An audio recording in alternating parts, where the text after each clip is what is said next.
Chers investisseurs, ceci est la deuxième prise de ce podcast. On a eu un Ah, petit, problème avec la foirage. connexion de Roumanie. Donc on espère que cette fois-ci ça va tenir. Je me suis mis en partage de 5G. Et qu'est-ce que tu fais en Roumanie? C'est ça la vraie question. Eh hé! Et ben, refonte de la formation, comme j'avais annoncé dans la dernière vidéo. Là, je suis avec, Sven, ouais. Bon, il est parti au sport. Il fait pas mal de vélo, donc il est content parce qu'il y a une salle de sport là où il peut faire un peu de vélo. Et gros focus, ouais, avec lui sur la refonte de la formation. Je suis hyper content, tu vois? Parce que là, j'ai envoyé un sondage du coup aux clients et aux prospects. J'ai pas encore analysé, mais dans les 2 cas, j'ai eu, plus d'une centaine de réponses, donc ça fait super plaisir. Et j'ai analysé, les réponses, du coup des clients et franchement mec, ça fait tellement plaisir. Genre, C'est cool. je pense que naturellement, les gens des fois te disent pas forcément, tu vois? Genre, «J'adore ce que tu fais» ou quoi que ce soit. Enfin, même si dans le podcast, on a des super commentaires aussi, mais c'est vrai quand tu leur demandes, bah, pourquoi par exemple tu as choisi de rejoindre le programme? Qu'est-ce qui t'a convaincu? Ah, les gens me lâchent des messages, genre je suis trop touché, limite c'est trop, tu vois? Genre je dis: «Non», tu vois? Genre, attends, je sais pas si je t'en ai un là. «Le travail acharné et qualitatif de Roman, c'est précis, concis, réaliste et humble, contrairement à d'autres. La méthode est hyper claire et précise. Hem, quand je vois toutes les données que Roman actualise chaque lundi, je me dis que c'est une mine d'or». Enfin, tu vois? Quand je vois des messages comme ça, je me dis: «Putain, ça fait trop plaisir», tu vois? Bah, de Et ça ouf. te permet de vraiment bien prendre conscience de la valeur que tu apportes et ça te motive à continuer parce que en fait, quand tu as pas ces messages-là et au contraire, tu sais, on en a pas mal parlé sur le podcast, on a tendance à se concentrer sur les messages négatifs. On en reçoit toujours sur le podcast ou même sur les chaînes et du coup, si tu te concentres là-dessus, tu avances pas. Alors que quand tu vois ce genre de message, tu fais: «Putain, mais oui, c'est pour ça que je le fais, c'est pour ces gens-là et ces gens-là sont super contents, donc il faut que je continue d'appuyer là-dessus, quoi». Puis c'est toujours un peu la majorité silencieuse, hein. Donc, moi je sais que par exemple là, tout à l'heure, j'ai reçu un message d'un mec, d'un conseiller en gestion de patrimoine qui a pris ma formation, tu vois? Donc, le La mec, il avait classe. quand même déjà ouais, mais en fait, il aimait ce que je faisais sur Insta, donc, il s'est dit: «Bah, vas-y, je passe le pas, même si je sais que je vais avoir, 95 des, des connaissances de la formation». Parce que c'est quand même une formation, vraiment quand tu es conseiller en gestion de patrimoine, tu as les connaissances ou en tout cas une grande, grande partie.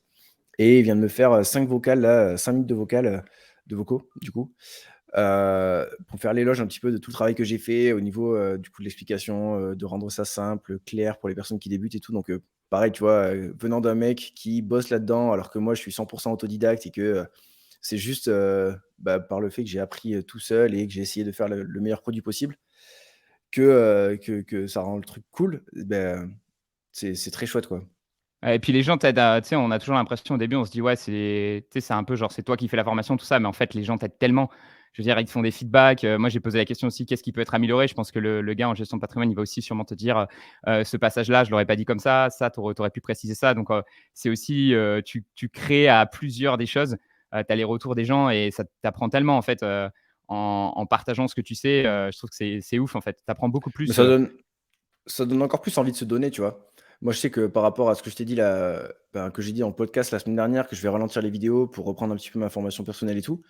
Moi, j'ai pour objectif là de passer, enfin de faire la formation, CIF là, conseiller en investissement financier pour faire une formation avec une certification, quelque chose de carré, tu vois? Parce que c'est con, mais on bosse aussi dans un domaine qui est assez régulé et et c'est qu'on on parle d'avantages concurrentiels et de risques d'entreprise et cetera, mais c'est vrai qu'au final, nos entreprises à nous, en tout cas moi en France, je sais pas, bon même, à Maurice aussi vu que tu t'adresses aux clients français, je pense. Mais si un jour, il y a, l'autorité des marchés financiers qui vient nous taper dessus en mode, qui vient «Les faire gars, toc toc. ouais, toc toc, les gars, toutes les formations en ligne, c'est fini si vous avez pas une irrigation et si vous êtes pas diplômé de quelque chose», bah, on l'a Ouais. un peu dans le cul, hein, comme on peut dire. Donc, je pense que c'est intéressant. Puis ça va m'apporter encore quelques connaissances et justement, C'est sûr. ça Après moi, pousse à aller plus loin, tu vois? j'ai un peu toujours le souci, je pense que c'est bien dans plein de marchés d'avoir certaines régulations, tu vois? Tu es content que ton médecin, il ait un diplôme et tu vois qu'il n'ait pas découvert, l'opération, hier. Ce qui me dérange peut-être un petit peu avec, tu vois, les certifs, c'est qu'en fait, ça prouve pas que tu es forcément bon, tu vois? Je pense que ton banquier, il a une Mmh. une certif et ça l'empêche pas de te conseiller un produit bourré de frais et de te recommander des très mauvais produits. Donc j'avoue que pour l'instant, moi, je m'en suis plus sorti en disant toujours, bah, voilà, je suis pas, ceci n'est pas du conseil financier. Voici ce que j'achète, je vous explique pourquoi je l'achète. Vous n'êtes absolument pas obligé de l'acheter, vous êtes libre de faire vos propres choix d'investissement. Donc après, je ne sais pas légalement aux yeux de la loi, en Bah, effet, quand est-ce que c'est ouais, c'est considéré ça. comme du conseil ou pas.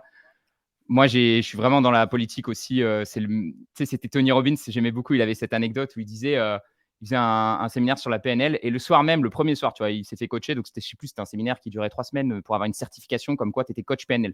Le premier soir, il a appris tellement de trucs, il sort dehors, il commence à appliquer la PNL sur des gens, quoi. Et le lendemain matin, il y a le prof qui dit: «Mais qu'est-ce que tu as fait? N'importe quoi, tu es pas certifié, tu es pas coach», tu vois ce que je veux dire?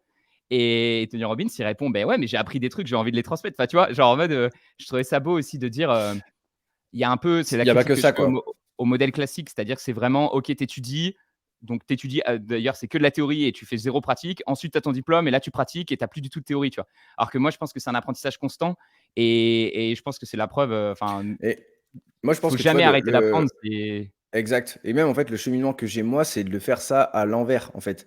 C'est je me dis, en fait, je me suis passionné de ce milieu-là, j'ai appris par mes propres moyens et j'arrive du coup à un certain niveau de connaissances et de compétences aujourd'hui et pour aller plus loin, gagner en crédibilité parce qu'au final, c'est vrai que ça n'empêche pas de donner enfin, en tout cas de produire du bon contenu sans diplôme et sans certification.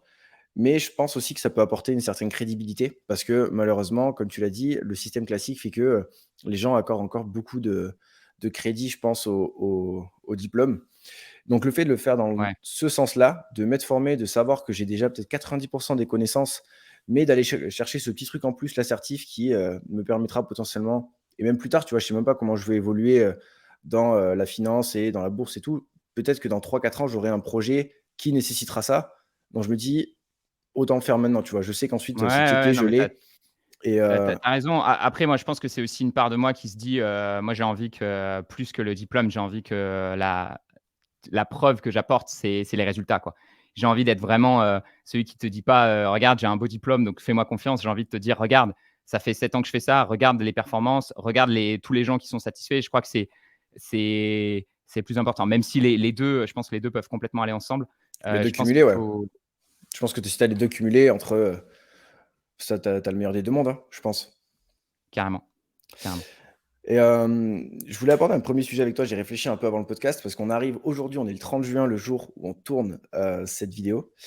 Donc je clôture un peu le deuxième trimestre de l'année, donc le premier semestre et je trouvais ça sympa de parler un petit peu de projection, d'objectifs et de comment on fait pour, planifier, nos objectifs et ce qu'on va faire sur les prochains trimestres.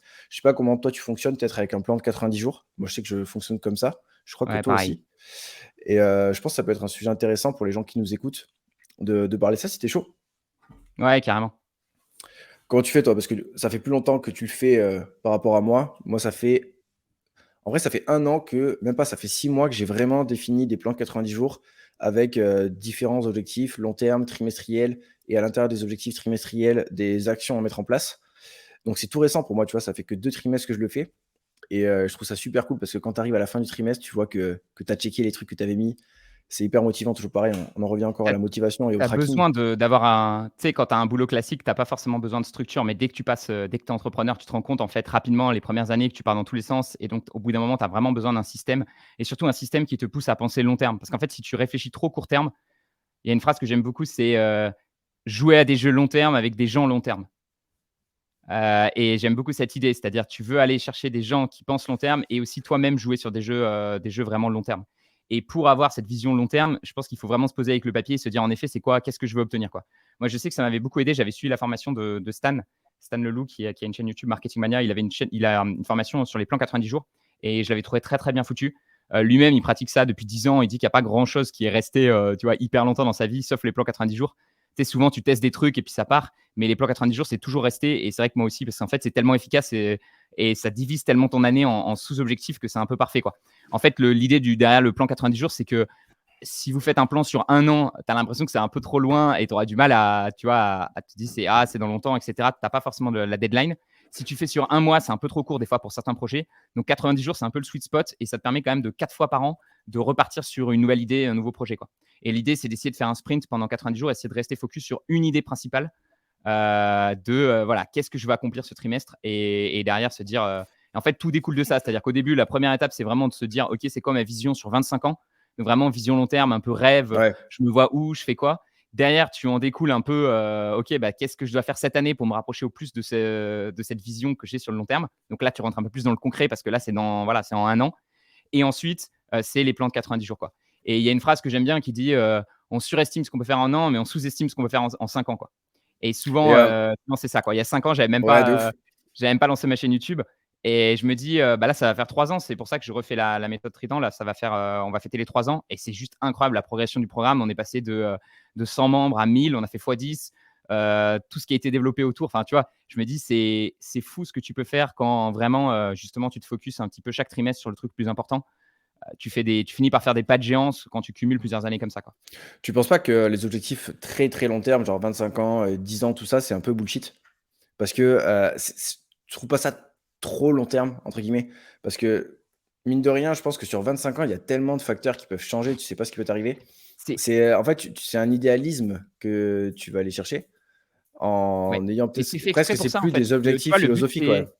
c'est de rester dans l'idéal, en fait. C'est ça reste dans le fantasme, en fait. Parce qu'en fait, le but de tes objectifs sur 25 ans, c'est pas de les réaliser vraiment. C'est juste pour te permettre de voir qu'est-ce qui compte le plus pour toi, à l'heure Mmh mh. actuelle. Et forcément, ça va changer. Tu vois, quand tu vas le refaire, généralement, moi, je le refais une fois par an, ça va changer parce que tout d'un coup, tu vois, là, moi, je commence à avoir les 30 ans et je commence à être vachement plus, tu vois, mes rêves quand j'avais 20 ans, c'était voyager aux 4 coins du monde, gagner de l'argent sur internet, rencontrer plein de meufs cool. Et là, maintenant, tu vois, je suis en couple depuis 9 ans, je suis bien avec ma chérie et je suis plus en mode: «Viens, vas-y, je me pose quelque part, on construit une vie de famille». Enfin, tu vois? Alors que c'est pas du tout les objectifs que je pensais, tu vois? Donc forcément, Avoir ça avant, ouais. évolue, mais ça te permet de voir qu'est-ce qui est le plus important pour toi et du coup, derrière, tu vois? 25 ans, c'est un peu, voilà, c'est quoi ma vie de rêve et cetera. Ça te permet de rêver aussi sans aucune limite parce qu'en fait, en 25 ans, c'est juste incroyable, ce que tu peux Bah, tout ce devenir que tu peux complètement faire. une nouvelle personne, Bah, c'est j'ai quasiment le temps, enfin, moi j'ai 28, donc c'est quasiment toutes les années, que j'ai ouais, déjà vécues, quoi. c'est Tu te ça, dis c'est peut ça. Et même 10 ans, tu vois? Même en fait, même sur 10 ans, tu pourrais accomplir des trucs de fou. Là, j'ai regardé sur Netflix il y a pas longtemps, là, il y a 2 jours, là, le reportage de, Schwarzenegger. Il m'inspire toujours autant. J'avais adoré sa biographie et ce mec-là, tu vois, tous les 10 ans, il est devenu, champion de bodybuilding, puis ensuite il est devenu, acteur d'Hollywood et ensuite il est devenu, gouverneur de Californie et tu vois, le mec, mais genre, la vision, il en parle dans je trouve que c'est un, un bon reportage là-dessus, c'est sur la puissance de la vision.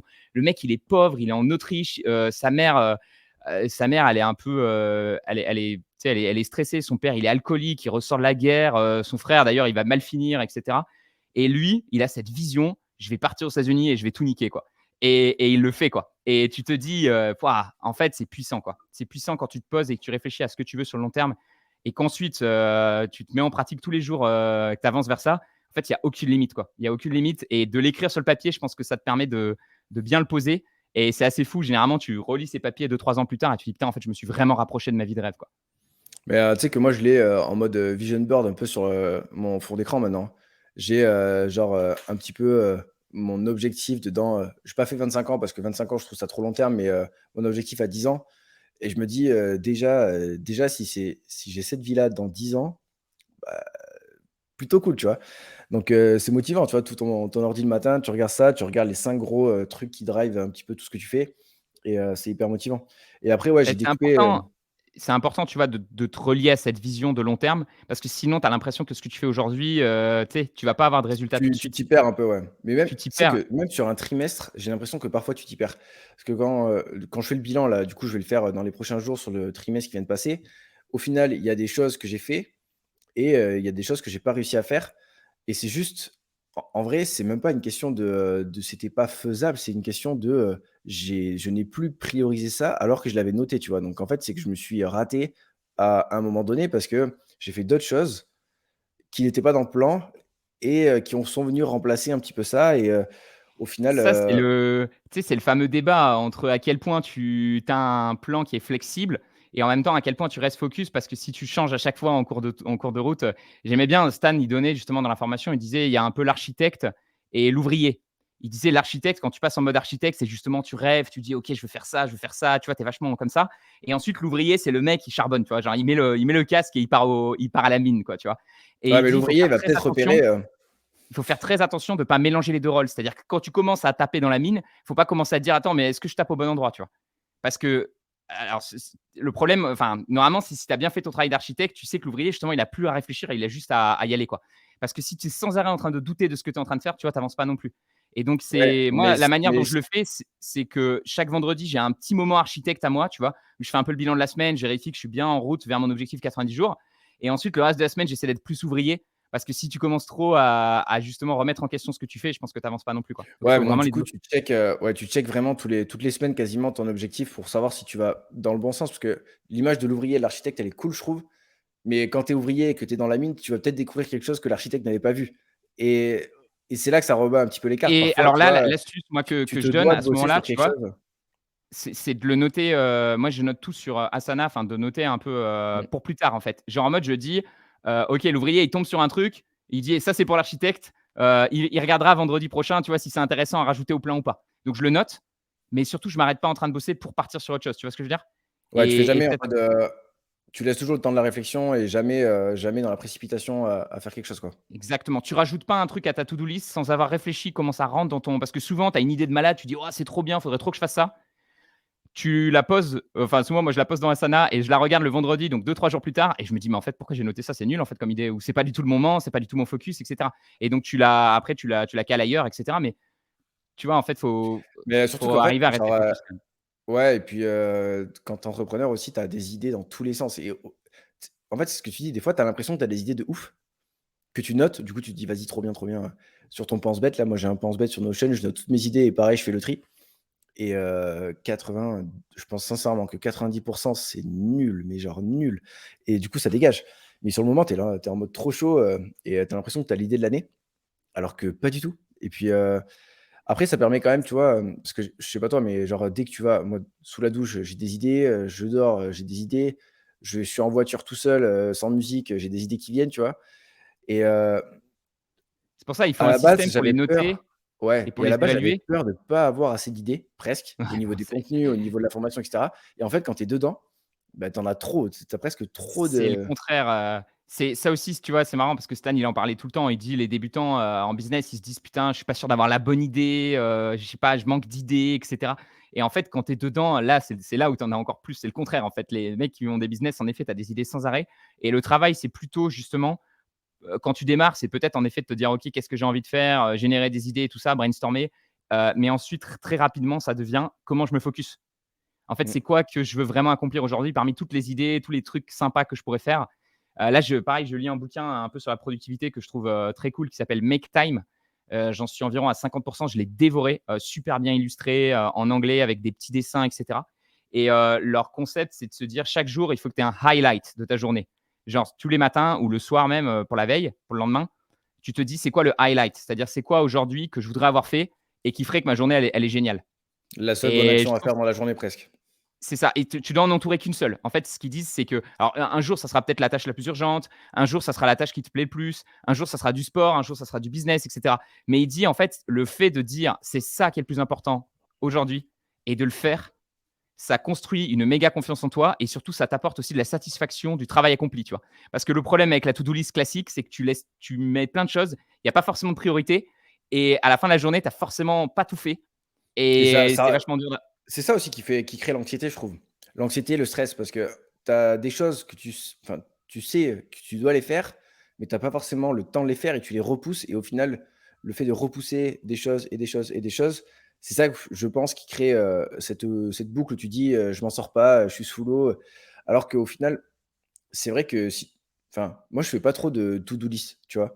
C'est pas trop mon truc, parce que j'ai tendance à entasser donc à mettre plein de petits trucs de merde.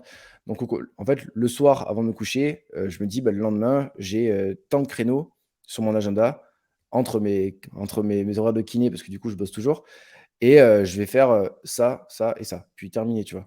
Et le lendemain, bah, je fais ça, ça et ça et puis j'avance comme ça parce que sinon je me dis, je pars dans tous les sens, tu vois? Je suis capable de, faire de la compta, le mercredi à 14h alors qu'au final, j'étais censé, répondre à, Jason qui fait mes miniatures et j'oublie Ouais, c'est et ça. Non, mais il faut planifier et après, c'est plus que des fois, même en planifiant, tu as notamment, dans le boulot, tu as toujours des trucs qui se rajoutent, des meetings et cetera. Nous, on n'a pas forcément trop ça, mais je sais que mmh pour mh. beaucoup de gens, ça va être ça aussi et tu as vite fait de te perdre et moi, je sais que ce qui m'aide aussi, c'est d'avoir vraiment, voilà, un grand objectif pour la journée, de l'entourer, de me dire: «Je le fais» et j'évite d'ouvrir les emails, WhatsApp ou d'autres trucs à côté parce qu'on sait très bien que dès que tu ouvres ces trucs-là, tu risques de partir, dans autre chose, quoi. Et du coup, j'aimais bien dans le bouquin parce qu'ils disent: «Tu as 2 grands ennemis de la productivité aujourd'hui». Et je trouvais que c'était assez vrai. Il disait, c'est ce sentiment de devoir faire sans arrêt des trucs, la to-do list, tu vois, avec sans arrêt des choses à faire, des meetings, et tu as l'impression de jamais arriver au bout de cette espèce d'infini to-do list. Et le deuxième ennemi, il disait, c'est les trucs, tous les réseaux sociaux, en fait, ou Netflix, etc., les trucs qui t'abreugent de contenu non-stop et où il n'y a aucune limite, en fait, au contenu. Tu vois ce que je veux dire? C'est un peu Et la il même dit, chose, tu vois, pour moi. C'est un peu parce que les ouais, 2 tu vas simuler un petit peu, la dopamine, en fait. C'est con, mais quand tu coches quelque chose dans ta to-do list, tu es content. Tu as l'impression d'avoir fait quelque chose, tu as l'impression d'avoir avancé dans ta journée et ça te rend heureux. Ou en tout cas, tu es content d'avoir fait ça. Mais enfin, moi, je sais que parfois et je tombe régulièrement dedans, il faut vraiment que je bosse dessus, mais je fais des journées où je fais que plein de tâches, mais plein de tâches qui servent quasiment à rien. Genre, en fait, ouais, j'ai pas bossé sur ce que tu disais, le truc qui allait vraiment faire avancer, mon business et parfois je me retrouve en fait à ne pas bosser sur l'important pendant une semaine et arriver à la fin de la semaine me dire: «Putain, mais qu'est-ce que j'ai j'ai fait? rien fait presque». C'est super important et ils en parlent dans le bouquin aussi. Tu peux te faire parce qu'en fait, le truc quand tu fais pas ça, c'est qu'il commence à y avoir du chaos.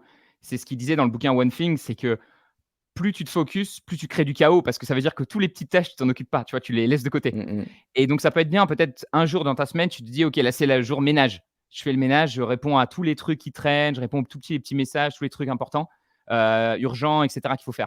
Mais que ça soit peut-être plus une journée précise où tu te dis: «Allez là, le but c'est de tout nettoyer ma Le boîte email ou fourre-tout. tout ça». Alors que si tu te dis tous les jours, il faut que je réponde à tous les messages, que je nettoie ma boîte email, tout ça, là, tu peux vite vriller et passer beaucoup de temps, en fait, à ces trucs-là. Alors que c'est pas tes priorités, en plus, c'est les priorités des autres. Ça, ils en parlent dans le bouquin et c'est très fort aussi. C'est-à-dire qu'en fait, tout ce qui est dans ta boîte email, c'est ce que les gens demandent ou même sur tes messages, tu vois? Ou même quand tu regardes Netflix, YouTube et cetera, c'est finalement le contenu des autres et donc tu es vraiment, soit d'un côté, tu travailles, pour répondre aux priorités des autres, soit tu consommes le contenu des autres et donc au bout d'un moment, c'est OK de faire ces 2 choses-là, on le fait tous, mais il faut aussi du temps pour toi. Tu vois? Du temps pour réfléchir à: «Tiens, qu'est-ce Mmh que je veux? Qu'est-ce que je veux faire? Où je vais?» et toi, enfin, je sais que tu consommes pas mal, de livres, tu lis beaucoup. YouTube, tu regardes beaucoup aussi ou de moins en moins? Tu sais que YouTube, c'est marrant, je me suis désabonné de tout le monde sauf genre de 5 chaînes, 5 ou 6 chaînes et l'idée, c'est de se dire, en fait, il y a 2-3 youtubeurs, j'aime bien regarder vraiment toutes leurs vidéos, parce que je suis fan et j'aime beaucoup et cetera et ce qui est cool avec ce système-là, c'est que du coup, quand je vais sur ma page abonnement, j'ai vu toutes les vidéos et du coup, je peux avoir fini YouTube, tu vois? Alors que justement, le Ouais, ouais. problème de beaucoup de trucs comme ça, c'est que c'est infini. C'est-à-dire que si tu vas sur la page d'accueil, c'est infini. Donc moi, j'aime bien me faire un peu, voilà, pareil, j'ai 4-5 podcasts que j'aime bien et j'essaie de pas trop en rajouter, et après j'ai quelques chaînes YouTube, tu vois, que j'apprécie voir de temps en temps. Mais typiquement, c'est des chaînes YouTube où d'ailleurs j'ai besoin d'être posé face à l'ordi, donc je les mets pas au même endroit, tu vois? Je les mets pas en abonnement sur YouTube. Celles que j'ai en abonnement sur YouTube, c'est plus des vidéos que je peux écouter, tu sais, en marchant et cetera, en mettant un petit podcast. Et pareil, même quand je vais marcher dehors, j'essaie de faire l'effort parce que je pense que c'est la compétence la plus sous-cotée, c'est du temps pour réfléchir. J'essaie de faire l'effort de marcher sans rien, C'est juste dur, en hein. réfléchissant. Ouais, Et ça c'est dur parce c'est qu'aujourd'hui, tu as extrêmement dur à envie de faire. mettre les Tu es à AirPods dans 100 à tes l'heure. oreilles et Ouais et puis d'écouter tu es à un 100 à truc et l'heure tout tout. le temps. Tu as Mais la musique, tu réponds aux gens, tu croises des gens, ça c'était déjà le cas avant, mais YouTube, enfin, moi je sais que dans la voiture, tu vois, c'est presque une addiction. J'ai tout le temps un podcast. Genre, bah, tu j devrais tester faire moite-moite. Moi, je me dis: «C'est super dans la voiture d'écouter un truc», mais c'est super aussi de prendre du temps. Moi, je préfère avant, c'est-à-dire je trouve ça plus facile de me dire: «Allez, je fais mon aller», par exemple, tu sais, je vais à la salle de sport, je fais l'aller sans rien et je fais le retour après le sport avec un podcast et du coup, limite, je suis content, tu sais, quand j'ai terminé ma séance, je me dis: «Ah cool, je vais pouvoir écouter mon petit podcast». Tu vois ce que je veux dire? Et ouais, l'aller, souvent, c'est à la fin du boulot et souvent, quand tu as terminé ta journée de boulot, tu as besoin d'un moment pour souffler, tu vois? Pour, te dire: «Attends, qu'est-ce que j'ai vu aujourd'hui? Qu'est-ce que j'ai» tu vois? Pour un peu, Heu, tu et vois, ouais, encaisser tout ce que tu as et c'est pareil d'ailleurs quand tu écoutes, des vidéos, des podcasts et cetera. Des fois, tu as un besoin d'arrêter un peu et de te dire: «OK, qu'est-ce que j'ai retenu? Qu'est-ce que j'ai compris de ce c'est un peu podcast?» le Tu vois? problème, j'allais y venir, tu vois? Est-ce que toi enfin moi je sais que je songe fortement à mettre en place un système de notes, pas forcément complexe à mettre en place, mais quelque chose de vraiment, carré.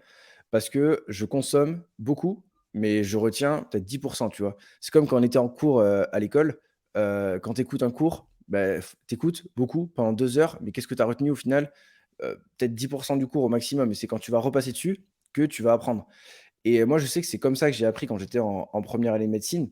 J'allais même pas en cours parce qu'au final, j'avais déjà chaque année, c'était les mêmes cours. Donc chaque année, on avait les polycopiés de l'année précédente et c'est en repassant dessus et en repassant dessus et en repassant dessus que j'avais vraiment appris la chose. Donc je me dis Après, fais aujourd'hui attention parce que c'est du par cœur, tu vois? Médecine, moi tout de suite ouais, Mais C'est-à-dire pas que dans la forcément du vie, par cœur, tu vois? Mais, enfin, il y a quand même les 2 choses. Mais aujourd'hui, je sais que, par exemple, avec la PACES, j'ai une capacité de travail qui me permet, d'enregistrer d'une certaine façon et je sais que c'est rarement en écoutant, parce que j'ai jamais appris à apprendre comme ça.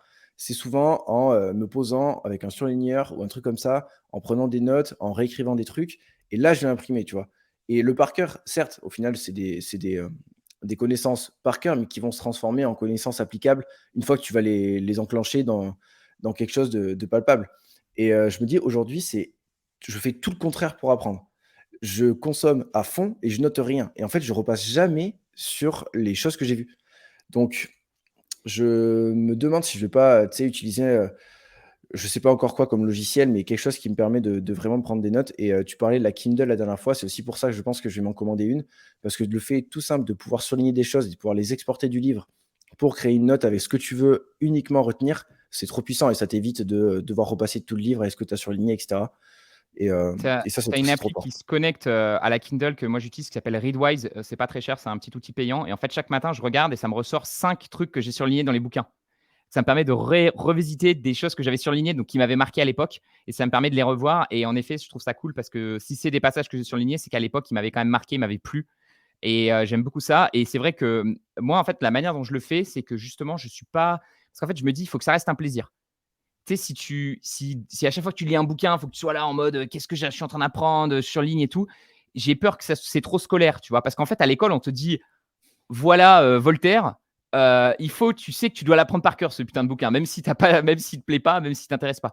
Nous, on n'est pas du tout dans le même cas. C'est-à-dire que nous, c'est vraiment se dire: «Bah tiens, ce bouquin a l'air cool, je vais le lire, mais si ça se trouve, c'est nul.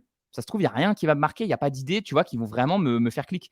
Donc moi, je suis plus en mode, je consomme pas mal de choses et quand j'entends des choses vraiment intéressantes, donc le bouquin, c'est un bon exemple. Quand vraiment le bouquin, je me dis: «Waouh, c'est une tuerie», je surligne beaucoup et souvent, quand c'est vraiment un bouquin 3 étoiles, je vais carrément aller le rouvrir sur Kindle sur mon ordi et je vais renoter des passages importants, je vais prendre des screenshots, je vais me dire: «OK, comment je l'implémente?» et cetera, tu vois? Mais ça m'arrive aussi de lire un bouquin, de me dire: «OK, c'était cool, ça m'a ouvert un peu l'esprit sur certaines choses», mais tu vois, je me sens pas obligé de toujours à devoir noter, tous les éléments et c'est Bah, je pareil pense quand que tu as j'écoute une vidéo plusieurs YouTube, types de ouais, tu vois? Je tu vais as me plusieurs dire, types de «Ah bouquins ou tiens, plusieurs types de vidéos.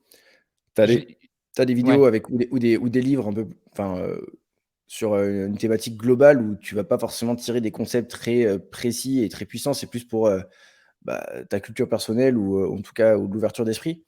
Là, il y a pas forcément Puis je d'utilité pense à que prendre des notes. ça rentre, je sais plus, c'était En Rage, subconscient.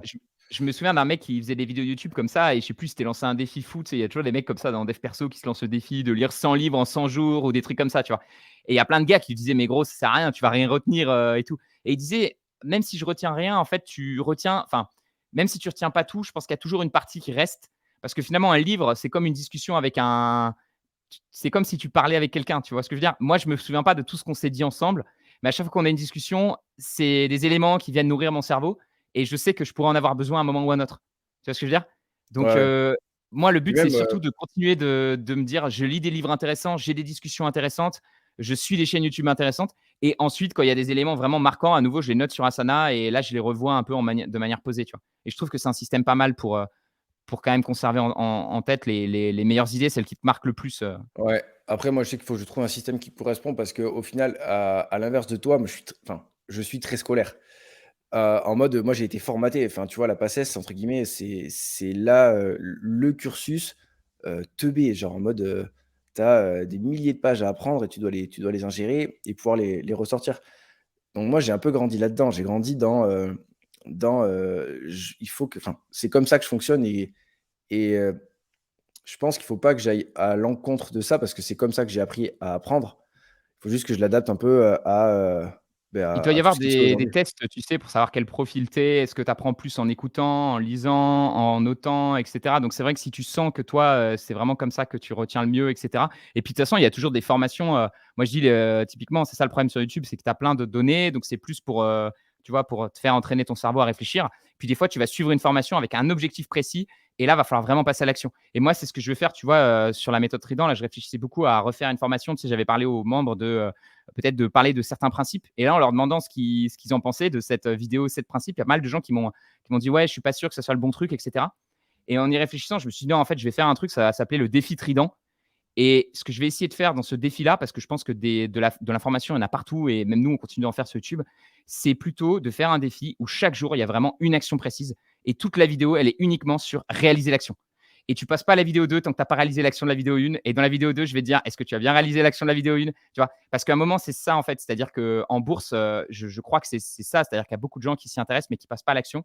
Et donc, je suis en train de préparer une structure en me disant, OK, jour 1, tu rentres tes données sur ton fichier sheet. Comme ça, tu vois dans combien de temps tu peux devenir libre financièrement avec la bourse.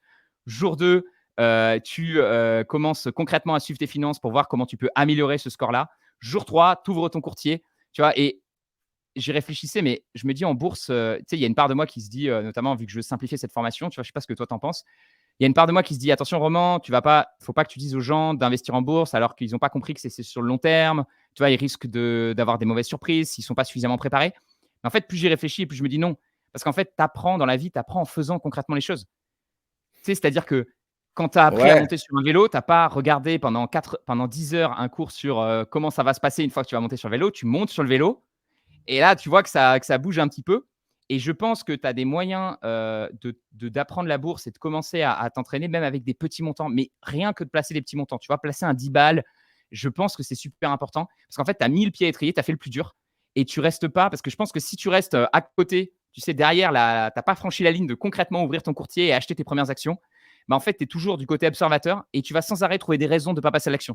Parce que plus tu vas te renseigner, plus tu vas voir de la théorie. Ah ouais, en fait, il y a cet investisseur, il fait ça. Ah ouais, lui, il fait ça. Et je pense qu'il y a des gens comme ça fait 6 ans qu'ils se disent qu'ils devraient investir, mais tu vois, ils hésitent toujours. Donc, je pense que c'est c'est hyper important. un peu le problème des réseaux, tu vois? C'est qu'on a vite, fait, on peut être boulimique d'informations, mais c'est pareil pour tous les sujets, que ce soit la bourse ou tout, genre, il y a tellement de contenu disponible sur YouTube et sur Instagram et partout et en bourse, quand on a déjà discuté, mais tu as énormément de stratégies. Donc, quelqu'un qui vraiment passe son temps à faire de la théorie et à essayer de comprendre quelle est la meilleure stratégie, il passera jamais à l'action parce que chacun En pense fait, que il sa vaut mieux. stratégie est la meilleure. C'est un moment, tu sais, si tu es face, tu vois 2 stratégies pour toi. C'est comme si tu étais en montagne et que tu avais 2 chemins, tu vois? Et tu sais pas laquelle monte au sommet. Et ben, il y a un mec, il avait tout à fait raison. Il dit: «En fait, prends un chemin, ça se trouve, tu vas arriver au bout du chemin et tu vas dire: "En fait, c'est pas le bon chemin, je fais marche arrière et je prends l'autre"». Mais au moins, tu as avancé, tu vois? Parce Mmh que mh. si tu es face au chemin et que tu te dis: bah, en Tu fait, bouges pas. c'est et il y avait un autre mec qui donnait l'exemple aussi, je trouvais encore plus parlant. C'était un peu, c'est comme si tu avais envie de pisser et qu'il y avait 2 chemins et tu sais pas où sont les toilettes. Bah, en fait, si tu choisis pas, tu te pisses dessus. Tu vois ce que je veux dire? Donc il vaut mieux avancer vers quelque part, au moins tu auras la réponse, tu vois? C'est-à-dire, il vaut mieux tester une stratégie pour voir si elle te correspond, plutôt que de te dire, «Ah ouais, ce mec-là, ce youtubeur, il a dit que c'était pas la bonne stratégie, celui-là, il a dit que c'était la bonne stratégie, ce truc-là», tu vois? À un moment, rien ne remplace l'action et moi, je sais que ça m'a vraiment soigné, parce qu'à un moment, j'étais devenu justement boulimique de contenu, je savais pas quel business lancer, j'étais perdu justement sur tu vois? Et en fait, je me suis dit: «Roman, c'est 80 d'action et c'est 20 apprendre». Donc, il faut passer 80 du temps à faire, à faire, à faire. En fait, je me disais même, si tu es un mec qui se forme de rien, donc c'est-à-dire tu coupes tous les réseaux, tu n'apprends rien, juste tu fais, tu seras meilleur que le mec qui fait que Que le apprendre. mec Tu vois, qui fait Ouais, ce qu'on ouais, appelle la je suis d'accord. masturbation intellectuelle, c'est-à-dire, voilà, tu as lu plein de vidéos, etc. Mais concrètement, tu n'as jamais mis ton argent, vraiment, tu n'as jamais placé ton argent, tu vois. En bourse, tu n'as pas concrètement fait des choses, quoi. Et je me dis, donc maintenant, c'est vraiment ça. Je me dis, le 20%, c'est le bonus, c'est en fin de journée, c'est etc. pour te dire, OK, comment je peux améliorer la stratégie que j'ai mis en place. Mais le truc principal qui fera améliorer ma stratégie, c'est concrètement passer 80 du temps à faire les choses, plutôt qu'être dans cet apprentissage quotidien. Et tu vois, c'est le fameux, on devient forgeron en forgeant. Mais Et c'est ça. c'est En vrai fait, pour tout, c'est-à-dire hein. qu'à un moment, il faut forger. Et c'est bien si tu as un mentor, quelqu'un qui te montre un peu comment mieux forger, comment améliorer ta technique, ça va te faire gagner du temps. Mais ça ne marche que si concrètement tu forges. Parce que si Et tu ouais et forges puis, pas. enfin moi je suis d'accord et pour être passé par là avec la kinésithérapie, j'ai jamais autant appris que depuis mon diplôme et depuis qu'on m'a lâché, qu'on m'a lâché dans la nature en mode, pratique quoi. Au final, quand tu te passes, ta journée de 8 heures à 20 heures à pratiquer, tu apprends beaucoup Mais plus, tu c'est vois ma des cas, critique. tu vois? Et c'est un peu la critique de l'enseignement en général, hein. C'est Universitaire, ouais et tu même vois? de C'est en tout, fait, tu es sans c'est arrêt en très train d'apprendre, théorique. mais tu es trop théorique. C'est-à-dire, il faut franchement, moi, je trouve que c'est 100 fois mieux aujourd'hui. Et heureusement, il y a de plus en plus de gens qui font apprentissage et cetera. On en parlait hier avec Sven, tu vois? J'aimerais bien faire une vidéo genre, médecin versus plombier, qui finit le plus riche à 50 ans, tu vois? Et tu C'est-à-dire, si entendu tu parler prends de un l'histoire, plombier. du boulanger là qui était parti, j'ai écouté une vidéo, je sais plus, je crois que c'est, je sais plus qui c'est qui disait ça, mais c'était le boulanger, en gros, un mec qui voulait faire, boulanger, mais il était très, très fort à l'école et tout le monde lui disait, «Gros, va en bac S, c'est Ouais. sûr, tu vas cartonner, machin» et le mec, il dit: «Non, non, je vais être boulanger». Son grand-père était boulanger, machin. Du coup, il finit bah, il devient boulanger et ce mec, il devient, le meilleur boulanger, un très, très fort boulanger parce qu'il a compris quelque chose au niveau de la farine pour, faire un pain aussi bon que le pain français dans d'autres pays. Donc avec différents facteurs, différentes machines et cetera et je sais pas combien il a ouvert de boulangeries, mais il en a ouvert un paquet, je crois c'est en Asie et ben maintenant c'est le meilleur boulanger d'Asie et il se fait, bien plus d'argent que s'il avait fait bac S, tu vois? De toute façon, il Et y a parce ce que ça, truc il est allé dans la pratique en France, il y a et ce truc où, un gamin, on va lui dire: «OK, tu es bon à l'école, va en bac S, OK, tu es pas bon à l'école, va en bac pro», quoi. Ça genre, le bac pro, c'est moins bien que, d'aller dans un bac général. Alors mais quand tu y réfléchis, c'est débile. C'est pas parce que tu es doué à l'école que tu es pas aussi doué avec tes mains et c'est pas parce que tu vois, que tu es pas doué à l'école que tu vas être doué avec tes mains. Enfin, tu vois? En fait, il faut vraiment, je trouve que c'est dommage de mettre surtout sur un que piédestal certains trucs, ouais, et surtout puis surtout que les qu'aujourd'hui mecs, les mecs qui font ouais, un bac philo, tu vois? Alors c'est toujours le cliché de la personne qui a fait 5 ans d'études et qui se retrouve en master philo, mais qui trouve pas de boulot et au contraire, le gamin qui a fait un bac pro, on disait: «Il est nul» et tout mais et de ouf. tout.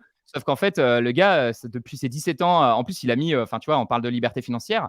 Tu sais, il y a ce truc je sais plus quelle est l'étude, mais qui disait qu'en fait, si tu commences à investir à 30 ans versus un gamin qui investit à 20 ans, tu pourras mettre 3 fois plus de capital, tu vas même pas le rattraper.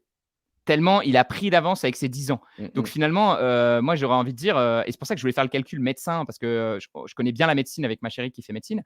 En fait, ce qu'on parle pas avec médecine, c'est que certes ton salaire il est élevé une fois que tu as ton diplôme, Mais tu mais démarres pendant à les 30 10 balais. années, pendant 10 ans, tu gagnes que dalle, tu vois? Mmh Et mh. du coup, j'aimerais bien voir ce que ça donne un mec qui commence à bosser à 17 ans, il est encore chez ses parents, donc il économise vachement de thunes, il place cet argent intelligemment en bourse, je pense qu'il rattrape le médecin même s'il gagne peut-être 2 fois ou 3 fois moins, tu vois? Au final. Mais surtout qu'il y a plein de métiers qui sont, enfin, qui peuvent devenir des business très intéressants, hein. Moi, pour relancer la chaudière dans l'appartement que j'ai rénové là, j'ai fait venir un chauffagiste, un plombier chauffagiste, pour me faire la révision et remettre le circuit d'eau au niveau des radiateurs et cetera et le mec, il est resté 40 minutes et il a pris 170 balles et moi, je me dis, avec mon bac S, j'ai fait kiné, ma séance de 30 minutes, elle vaut 16 €. Je me dis: «Mais là, il y a un problème là, ça va pas du tout» Le et taux c'est vrai horaire n'est que pas le même. le taux Bon horaire n'est après pas le même. tu enchaînes peut-être un peu plus des clients que lui, mais Non, même pas. En vrai, au cabinet, moi, je fais un patient par demi-heure parce que j'essaie de faire de la qualité et de passer du temps avec les gens parce que c'est des gens qui ont des problèmes et qui ont besoin de se faire soigner donc j'évite le cabinet usine. Mais même dans l'esprit général, j'ai fait un bac S, j'ai fait une formation, PACES avec un concours, très sélectif, machin et lui, peut-être que, il a fait, un CAP ou, un bac pro mais il a monté sa boîte. Aujourd'hui, il a des salariés. Il arrive à je suis sûr, il génère un chiffre d'affaires, hyper intéressant. Alors qu'au final, je suis sûr qu'on lui a dit: «Ouais, tu pars en bac pro, chauffagiste», on lui a dit: «Ouais, tu es nul». Beh, pas du tout, tu vois? non, mais c'est des domaines où si tu es un peu intelligent, tu te dis: «Vas-y, je vais vraiment faire les choses bien», il y a Et je plein pense de qu'il mecs faut qui être s'en sortent, c'est ça, qui je s'en pense qu'il sortent. faut être intelligent. I ces mecs-là, peut-être que enfin, je sais pas trop comment dire ça, mais en gros, si tu vas dans ces voies-là très pratiques avec des métiers dont on a toujours besoin, si tu es plus intelligent que les autres, Ouais. tu peux faire un truc Bah, de fou. tu vois un peu plus loin, tu te dis: «Ah tiens, mon boss, il gagne bien sa vie, peut-être que moi aussi je pourrais lancer ma boîte», ou que tu commences à te dire: «OK», tu vois? Tu réfléchis un peu, tu vas un peu plus loin, tu peux vraiment je pense, cartonner et c'est ce que les Anglais, ils appellent ça, street smart. Tu sais, genre l'intelligence de la rue, c'est l'intelligence de la débrouille et cetera, qui n'est pas du tout la même Mmh chose que mh. la book smart. C'est l'intelligence des bouquins, tu vois? Il y a des mecs qui sont très forts en bouquins, mais par exemple, ils n'arriveraient jamais à investir en bourse parce qu'ils n'ont pas l'intelligence de tu vois, ils n'ont pas la capacité de par exemple, au niveau des biais et cetera, des fois, tu sais, il y a presque ce truc de: «Est-ce que tu es pas trop intelligent, pour investir en bourse?» parce que Ouais, quelqu'un de trop intelligent, tu vois, il va se dire: «Ah putain, mais là, actuellement, il y a une guerre en Chine», tu vois? Je sais pas, un mec qui suit trop l'économie, la géopolitique, c'était Warren Buffett qui dit: «Il y a pas besoin d'un QI de malade. En fait, ce qu'il faut surtout pour être un bon investisseur, c'est surtout arriver à maîtriser ses émotions». Parce que toutes les décisions que tu peux prendre, sous le coup de l'émotion, souvent ça sera des très mauvaises décisions. Mais tu as pas besoin d'être, super intelligent. Tu as juste besoin de comprendre, et les business qui sont puissants et ensuite, tu sais que j'ai posé la question aux membres, selon vous, quel est le principe? Tu dirais que c'est quoi toi? Le principe le plus important pour réussir en bourse? Et ensuite on verra la réponse des membres. Hem, Moi, je dirais en vrai, c'est dur. Un seul, c'est dur, mais en vrai, si je devais en sélectionner que un, je dirais la patience. Parce que, Tu sais que ça y est, tu dedans. ouais, en vrai, je me dis, aujourd'hui, ce que tu essaies de faire avec la méthode Trident et moi, pareil, avec la formation, j'essaie, de donner les meilleures cartes possibles aux personnes qui m'ont fait confiance pour créer des portefeuilles les plus, qualitatifs possibles, que ce soit avec les ETF ou, avec les actions. Mais ça, c'est une partie du jeu, tu vois?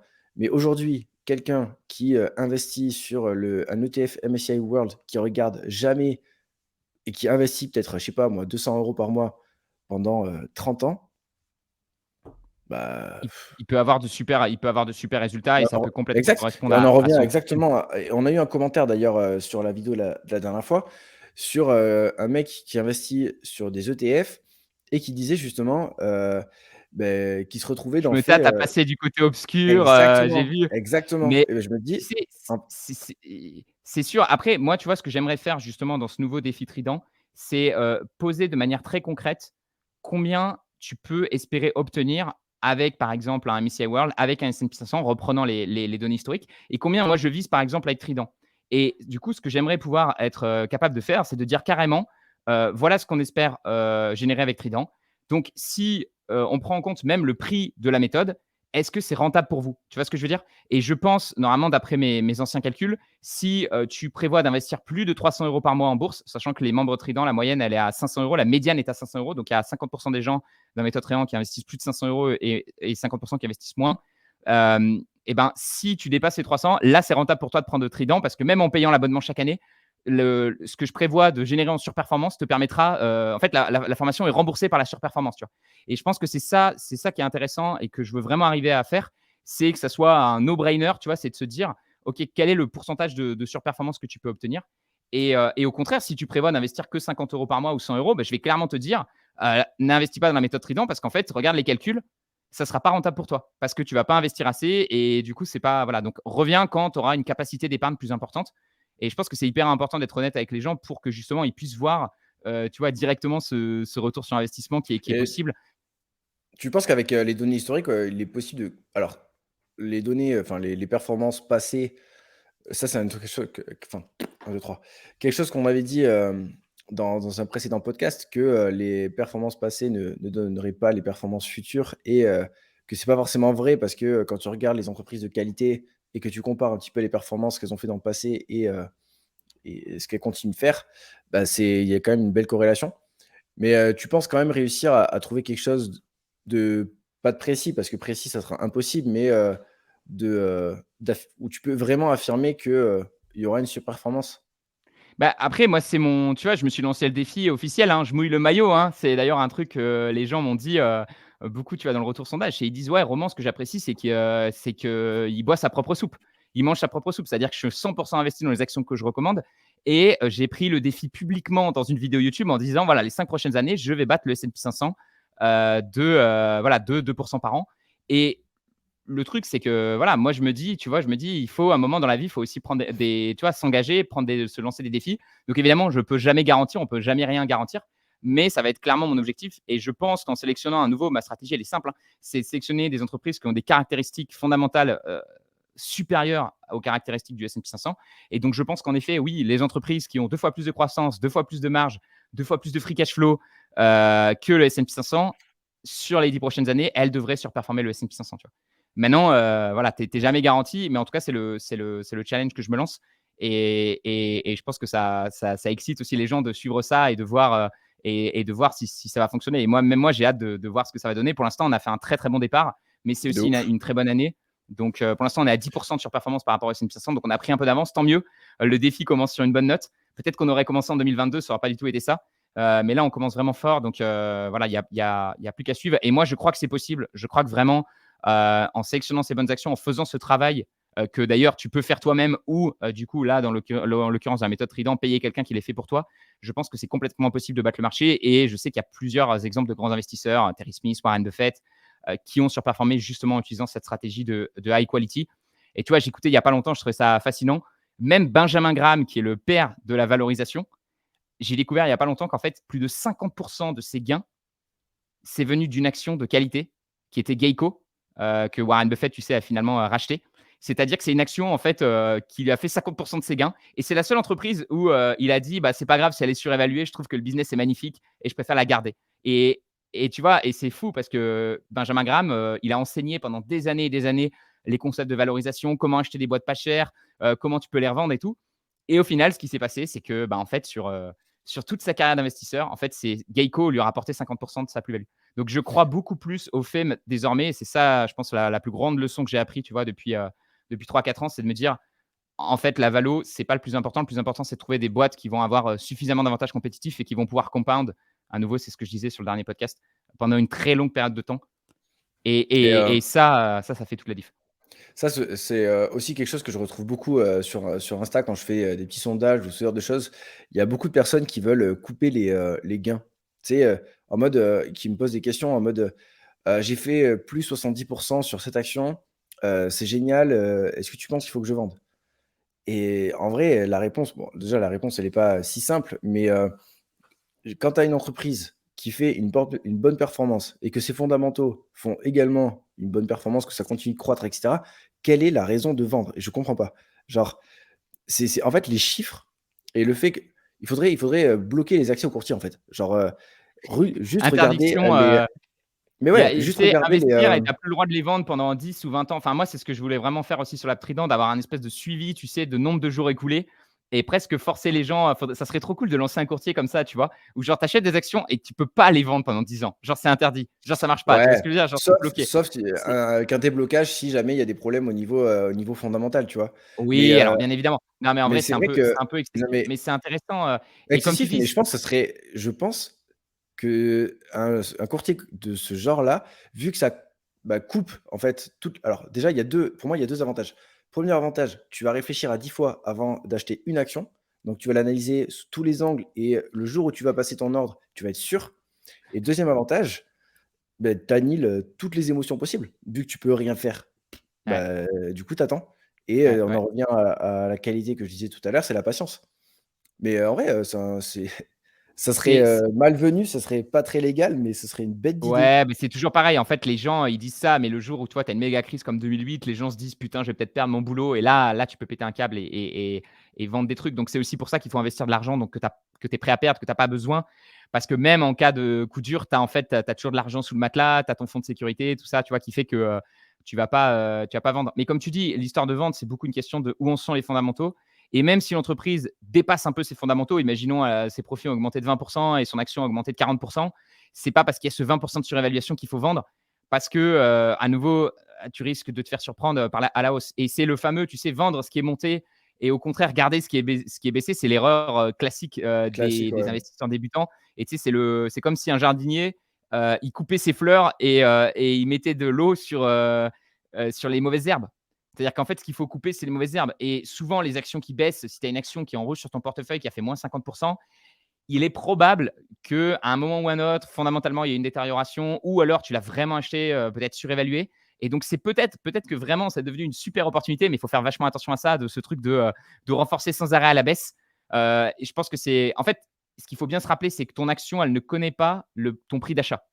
L'entreprise, elle n'est pas au courant de ton prix d'achat. Donc toi-même, il faut que tu l'ignores, ton prix d'achat. Moi, je regarde jamais mon prix d'achat. J'évite de classer parce que c'est le truc que je faisais quand je débutais, tu vois. Je classais par, OK, c'est quoi l'action qui m'a rapporté le plus, l'action qui m'a rapporté le moins. Et ma réflexion, c'était de me dire, bah, celle qui m'a rapporté le moins, c'est celle qu'il faut que je renforce. Et celle qui m'a rapporté le plus, il faut plus que je la touche parce que j'ai gagné plein Le d'argent dessus. fameux, baisser le PRU, quoi, On va baisser le PRU. par C'est exemple. une connerie. Ouais, bah, En ouais, fait, je ce suis qu'il faut d'accord. faire, c'est vraiment avoir sa thèse, avoir une valorisation sur l'entreprise. Et cette valorisation, elle n'est pas dépendante de ton prix de revient, tu vois.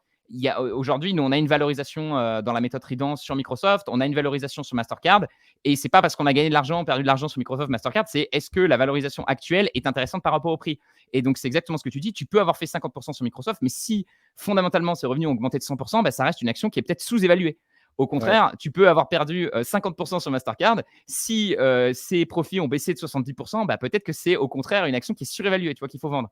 Donc, je C'est en crois que ça c'est que ça. choisir ses actions, c'est quelque chose d'actif. Parce que c'est exactement ce que tu dis. Quand tu achètes une action à l'instant T, bah, ton prix d'achat, il est bien à ce moment-là.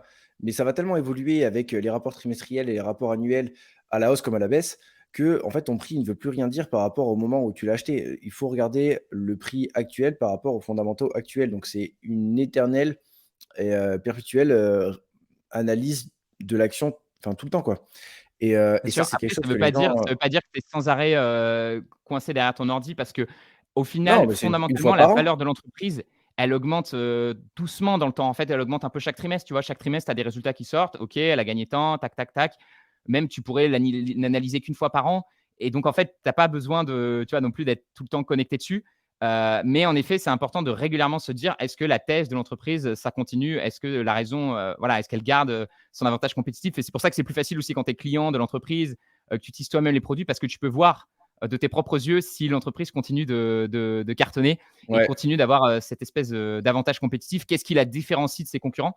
En fait, c'est fou parce que je me dis même le sondage que j'ai fait, tu vois, sur la méthode Trident, ça me donne aussi plein d'idées sur comment analyser les entreprises parce que finalement la manière dont je pourrais faire ma propre analyse, de ma propre entreprise en se disant, voilà, les points forts, les points faibles, les concurrents, les menaces, les risques et c'est génial de le voir comme ça, quoi.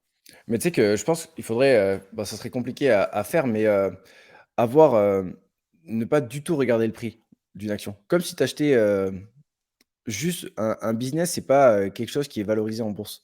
Parce que, comme tu l'as dit, certes, il y a des entreprises qui sont vraiment surévaluées et c'est pas forcément le moment de les acheter.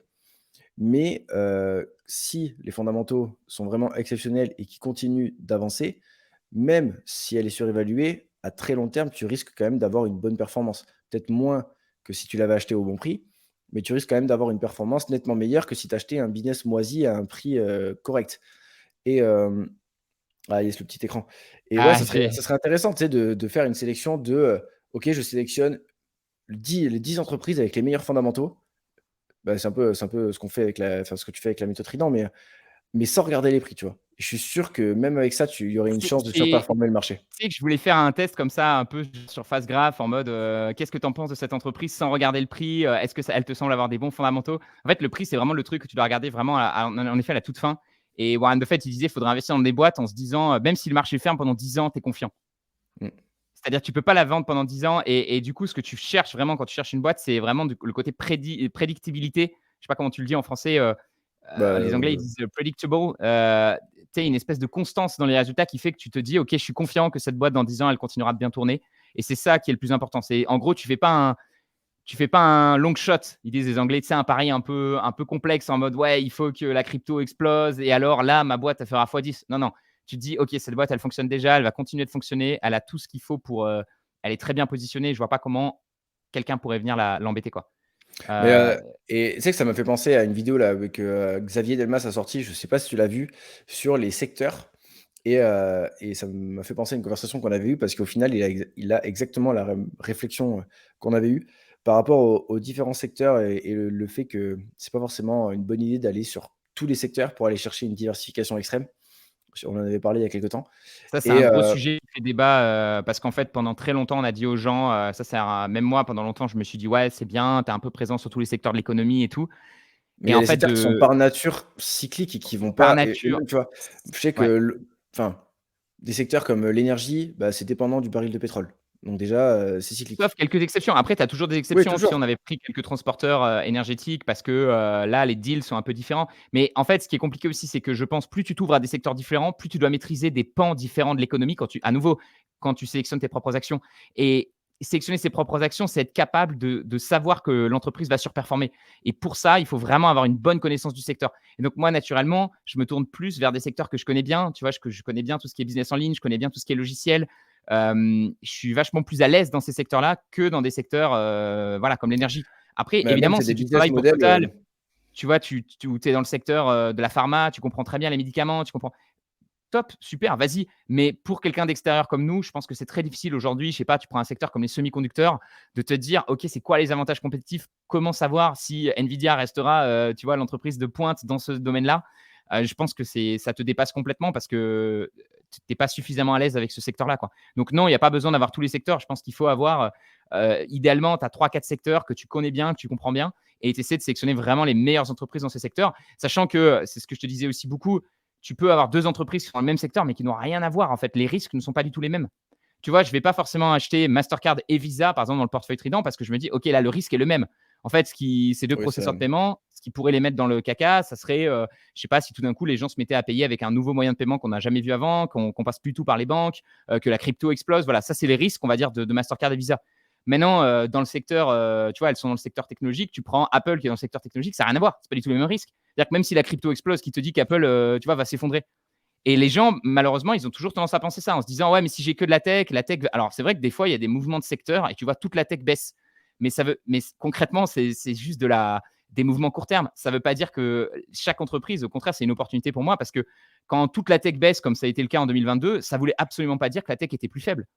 Tu vois ce que je veux dire? C'est juste les taux d'intérêt qui sont montés. Donc, il y avait certains pans de la tech ou certaines boîtes qui avaient besoin des taux d'intérêt faibles pour fonctionner, notamment les startups. Elles ont été particulièrement touchées. Et là, peut-être qu'il faut réfléchir à oui, revoir mais la thèse. et c'est pour ça, Mais tu mais as plein de pourquoi il boîtes y qui a peuvent le faire. ouais, mais je suis entièrement d'accord avec toi et surtout que par rapport au taux d'intérêt et au fait que les actions de la tech, parce que quand on dit que les actions de la tech baissent à cause des taux d'intérêt, c'est que c'est souvent des actions qui ont besoin de la dette pour, la croissance et du coup, forcément, la dette est plus chère, l'argent est plus cher avec les taux d'intérêt qui montent. Mais aujourd'hui, qu'est-ce qui explique, enfin, en tout cas, que l'action Apple ou l'action Microsoft va baisser à cause de ça, tu vois? Genre, ils ont tellement un business model solide avec des revenus, récurrents, même, avec tous les services qu'ils mettent en place que pour moi, tu vois, il y a plus on en parlait aussi de Apple, que c'est plus une entreprise technologique, mais presque une entreprise de consommation, discrétionnaire, tu vois? Mais Et c'est tu sais que trop vrai j'ai écouté aujourd'hui, du coup le podcast que tu m'as dit en plus de. Alors moi, je l'écoute en podcast, Mister Delmas. Et en effet, il disait, et je suis tout à fait d'accord avec lui, il disait qu'aujourd'hui, les gens n'ont plus du tout la même vision des produits de luxe, etc., de certains types de produits. Et les gens, avant, on disait, voilà, les gens ne vont pas s'acheter un nouveau téléphone quand ça sera des périodes dures. Et en fait, on se rend compte que les gens sont plus addicts au téléphone. En fait, c'est plus difficile de ne pas sortir enfin, tu peux pas sortir sur ton iPhone dehors. Limite, les gens n'arrivent pas à faire ça. Donc, en fait, finalement, est-ce que l'iPhone, c'est pas un produit de consommation courante? Et mais qu'est-ce d'ailleurs, que avec tu tous les utilises plus progrès qui sont. dans une journée, tu Qui- utilises plus quoi, ton shampoing oui, ou ton téléphone? c'est Bah, ça. aujourd'hui, c'est Et, plus ton téléphone. et avec les progrès qu'ils sont en train de faire, tu vois, en termes d'Apple Watch, etc., sur le suivi de la santé, peut-être que ça va aussi devenir tu vois, un truc dans la santé. Donc, à nouveau, je trouve que cette répartition par secteur, elle est pas assez précise, en fait. Ce qu'il faut bien définir, c'est quels sont les risques de ce business et te dire, et là, il faut plutôt diversifier son type de risque. Tu vois, si tu as une boîte qui sert les grandes entreprises, il faudrait peut-être pas que tu aies une boîte qui serve exactement les mêmes grandes entreprises parce que si ces grandes entreprises seraient dans une situation compliquée, là, tu vois, potentiellement, ça va moins bien marcher. Mais tu vois, moi, j'ai vraiment essayé de créer le portefeuille Trident en se disant, OK, celui-là, il sert plutôt les grandes entreprises, celui-là, plutôt les petites entreprises, celui-là, c'est plus les particuliers, celui-là, c'est plus les paiements, tu vois. Et en fait, tu as des risques qui sont complètement différents et je vois pas un scénario où tout s'écroule en même temps. Tu vois ce que je veux dire? Donc, du coup, tu es vachement plus solide sur tes appuis en faisant ça. Et donc, bien comprendre le risque finalement spécifique à chaque entreprise, ça me semble beaucoup plus important que le risque sectoriel global qui, pour moi, ne veut pas dire grand-chose. Quoi, tu vois. Je pense que ça, c'est valable pour, la stratégie qu'on met en place avec la méthode Tridence et la stratégie de qualité, tu vois? Quand tu veux garder des boîtes pendant, de très nombreuses années, cette vision-là, je pense qu'elle est valable. Après, on en parle, on en a déjà parlé, mais il y a plein d'autres stratégies en bourse et je pense que là, les différents secteurs peuvent être très intéressants parce qu'en fonction des cycles économiques et ce qui peut se passer avec l'inflation, tu sais qu'il y a certains secteurs qui vont réagir différemment, les uns des autres et je pense que pour ces personnes-là qui font par exemple du trading, ça peut être une bonne chose de segmenter par secteur parce que tu auras des secteurs plus volatiles à un certain moment et d'autres qui le seront beaucoup moins et vu qu'eux, ils cherchent la volatilité pour, extraire des performances court terme, là c'est pertinent. Mais c'est vrai que pour le très long terme et pour construire un portefeuille, de qualité avec des boîtes, que tu as analysées, les risques, je pense qu'il faut pas Après, tu es réfléchir en plus risque forcément. sectoriel, plus en risque, comme tu as dit, de la boîte. Forcément, si tu es plus focus sur un secteur, il est complètement possible. Tu vois, en 2022, boum, la tech va baisser, les actions un peu dans d'autres secteurs un peu plus défensifs comme l'énergie. Je crois que l'énergie en 2022, c'est l'un des seuls trucs qui a gagné de l'argent. Mmh Donc, mh. il y a des gens, ils concluent en disant ah bah il faut du coup avoir des actions énergie dans son portefeuille parce que du coup, ça t'aurait permis de perdre moins d'argent que les autres. Mais en fait, moi, je trouve que cette réflexion, elle est pas juste parce qu'en fait, elle est trop court terme. C'est-à-dire, tu te bases sur une année de performance. Mais à Même nouveau, elle est à en l'envers. mettant cette Elle est une action fois que d'énergie. c'est arrivé. De quoi? La réflexion, elle est à l'envers. Elle est une fois que c'est arrivé, les Oui, gens se alors en disent: plus «Il faut que je fasse ça». alors il y a en effet, il y a en effet que ça soit à l'envers et puis même, en fait, tu te dis, certes, cette action, imaginons l'action, je sais pas, Total a fait plus 30 en 2022 et tu avais Apple qui a fait moins 30. Donc tu dis: «Bah, c'est bien que j'ai les 2 parce que du coup, grâce à ça, j'ai fait 0 au lieu de faire moins 30». Mais en fait, ce que tu comprends pas, c'est que la réflexion qu'il faut vraiment avoir, c'est se dire toujours penser long terme. C'est-à-dire, c'est quoi la performance sur un cycle économique complet? Parce que tu gardes pas une action un an. Si tu la gardais un an, je suis tout à fait d'accord avec toi, il vaudrait mieux avoir les deux actions. Mais si tu réfléchis en mode dans 10 ans, moi, ça me dérange pas, tu vois, de faire une année où je fais moins 30%, enfin, tu vois, si c'est l'année où toutes les catégories de mon portefeuille baissent. Ce qui compte, c'est quelle est ma performance au bout de 10 ans. Et sur un cycle économique complet, on le voit, il y a des cycliques. Il y a des entreprises qui vont monter, baisser, monter, monter, baisser, monter, baisser, et qui vont avoir des performances assez médiocres, à moins que tu les aies vraiment achetées à un prix cassé. Mais là, à nouveau, on revient sur des stratégies où il faut rentrer, sortir au bon moment. Tu sais, les cycliques, c'est ça, c'est rentrer en bas du cycle. Bah, C'est faut extrêmement timer, difficile à faire. ouais, c'est trop dur. C'est des trucs de trader. Là, j'ai un mec qui Euh, m'a envoyé un message tout à l'heure en me disant qu'il avait acheté la BNP, une bancaire française, la BNP Paribas, qu'il était monté à 115% de plus-value et qu'il n'avait pas vendu, et qu'aujourd'hui il est redescendu à 55 et qu'il va potentiellement vendre maintenant pour acter la plus-value. Et en fait, je me dis, putain, le mec, il doit avoir le cerveau en feu tout le temps, parce que tu es tout le temps en train de C'est réfléchir compliqué. à C'est compliqué ce parce que qu'en tu dois fait, sortir et justement, tout. la valeur fondamentale de ces boîtes-là, elle fait le zigzag. Alors qu'en effet, tu te dis même, parce que ça peut arriver sur plein de boîtes, hein. Bien sûr, il y a plein de boîtes où tu peux monter une plus-value de x2 et puis redescendre à 50%, ce qui peut être compliqué à gérer mentalement. C'est pour ça aussi qu'il ne faut pas trop regarder le prix des actions et les plus-values que tu fais, et plutôt te dire dans 10 ans, quelle a été ma performance globale. Parce que finalement, si ton action, elle fait plus 100%, ensuite elle fait moins 50, et après elle refait plus 50, et tu vois, au final, ce qui compte, c'est le long terme. On en revient toujours à ça. Et c'est juste que c'est beaucoup plus facile de se dire ma boîte, chaque année, elle prend en valeur. Donc, en fait, la valeur se construit et ne se casse pas. Alors que dans les bancaires, dans certains secteurs, à un moment, il y a une construction de valeur parce que le cycle est en boom. Et ensuite, il y a une destruction totale de valeur. Ce qui fait que, et en plus, en bourse, tu essaies toujours d'anticiper. Donc, en fait, des fois, tu as l'impression que la boîte, elle cartonne et en fait, ta cool va baisser énormément parce que les gens anticipent une baisse, une fin de cycle. Enfin, c'est vrai que c'est vraiment d'autres Il stratégies. y a C'est tout beaucoup plus l'aspect, compliqué. et ouais, il y a tout l'aspect psychologique qui rentre en jeu aussi, parce que les prix, c'est le reflet de la psychologie des gens, hein, en fonction de ce qu'ils pensent de l'entreprise. Donc, avec toutes les nouvelles court terme et tout ce qu'on peut entendre, parfois ça fait varier les prix, mais ça n'a pas de sens. Enfin même, tu vois, C'est pour ça que j'ai du mal avec moi la théorie, tu sais, on pourrait en parler et le marché ça efficient. sera les marchés efficients. Parce que, je veux dire, dans ce cas-là, explique-moi en quoi le prix de l'action Meta est efficient? L'action a été divisée par 3, elle a été multipliée par 3. Enfin, si vous regardez, attends, je vais aller voir on va s'amuser, Non, on le va faire graphe, un c'est peu n'importe de quoi, c'était descendu à moins de 100 $ je crois, et là c'est remonté à, je veux dire, alors que c'est je une sais boîte même hyper plus. établie. Attends, je vais partager, ça peut être intéressant de partager, de vous partager l'écran. Alors en plus, Heu, comment je fais? Parce qu'évidemment, j'ai partagé le petit Canva là, alors, on dirait mon grand-père sur un ordi quoi. Présenter, partager écran, Metastock. Qu'on regarde ça pour ceux qui nous suivent, sur YouTube. Enfin, je suis désolé, mais quand tu vois ce genre de truc, ouais, ça a perdu 68. Donc ça veut dire quoi? Ça veut dire que la boîte valait vraiment moins 68 et là, ça reprend 183. Enfin, tu vois?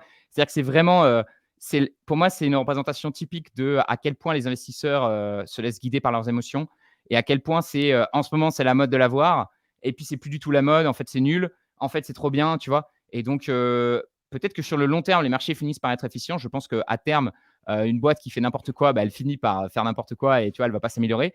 Mais je pense que sur le court terme, les marchés, c'est n'importe quoi et que du coup, c'est là où il y a des opportunités intéressantes à aller chercher, quoi. Moi, ce que j'aime beaucoup, je parle souvent de Fast Graph. Je sais pas si tu vois le Fast Graph là? Non, faut que tu changes le je pense, faut que tu changes le Ah, faut que tu mettes, partager. partager, la fenêtre ou l'écran. Ouais, voilà, là Ah. c'est bon. Là, j'y suis. Ouais, tu vois? Et en fait, je me dis ce qui est top avec FastGraph, c'est que tu peux vraiment regarder les fondamentaux, notamment par exemple, le free cash flow ici du S&P 500 et donc tu peux voir en fait quand il y a une baisse, ici par exemple en 2008, tu peux voir si c'est une baisse justifiée et en effet, les entreprises ont reporté 45 de profit en moins, tu vois? Donc tu peux vraiment, regarder ça et c'est ça sur ça qu'il faut se concentrer, tu vois? Et tu regardes que globalement, on a 9,14 d'évolution par an, donc c'est très bon. Tu vois ce que je veux dire? Est-ce Ces que entreprises gagnent de plus tu en peux plus d'argent. afficher le prix là du S&P? Tu peux afficher le dividende. Ah, mais je croyais que tu voulais pas afficher le prix, tu vois? Non, non, Tu mais vois? juste pour Moi, voir j'aime beaucoup faire ça. Tu sais, regarder une justement action à la sans récession. mettre le prix. Sans mettre le prix. Et alors là, si on met le prix, tu vas voir, on va tout de suite voir ce qui va se passer. Tu vois? On voit que la chute a été, lente et douloureuse ici, en 2008, alors qu'elle a été beaucoup plus brute ici en 2020 quoi, par exemple. Mais Et c'est super intéressant parce que tu peux placer des critères de valorisation, tu peux placer, tu vois, par exemple, tu peux placer le PER, classique, donc c'est le PER free cash flow. Tu vois, là, aujourd'hui, on est un peu au-dessus, surtout qu'il y a une estime les analystes estiment moins 11 sur 2023. Mais évidemment, ce qui compte, quand tu investis ici, c'est de te dire quelle est la croissance qui va être réalisée sur les 5-10 prochaines années parce que tu achètes pas le passé, tu achètes le futur, quoi. tu penses quoi des analystes? On va faire un petit tour, juste sur Meta, histoire de alors normalement, il ne faut pas afficher le prix. Donc en effet, il y a eu un drop et c'est vrai que c'est pas complètement injustifié la baisse parce qu'il y a eu, énormément de dépenses en CAPEX, notamment dans le métavers, qui a fait baisser la profitabilité de l'entreprise. Mais, tu vois clairement que tu vois que la courbe suivait à peu près, la courbe noire suivait à peu près la courbe orange et que là, il y avait un drop, on est passé, tu vois, un PER de 11, pour une entreprise comme ça, voilà, ceux qui ont acheté en effet dans des PER de ce côté-là, ils font une énorme plus-value. Après, je ne sais pas si c'est le bon choix, ce genre d'entreprise, parce qu'en effet, moi, je préfère des entreprises qui n'ont pas des énormes drops comme ça, dans le sens où les business models sont plus clairs. Et c'est sûr que je peux comprendre qu'il y a des gens qui ont douté aussi du switch qu'a fait Monsieur Zuckerberg là-dessus, parce que Ouais, c'est surtout, moi, tu vois, j'ai beaucoup de mal avec les boîtes, qui ont des dirigeants comme ça, qui, sont, très suivis. Par exemple, Elon Musk, heu, ce mec, ça peut être un génie au niveau du business et au niveau de la vision et de ce qu'il fait. Mais tu te dis, le mec, il peut faire varier la valorisation de sa boîte en un tweet. Et en vrai, genre, pour le coup, tu vois, c'est exactement ce qui s'est passé avec Meta. Zuckerberg, il a décidé de mettre le paquet sur le métaverse et de renommer la boîte.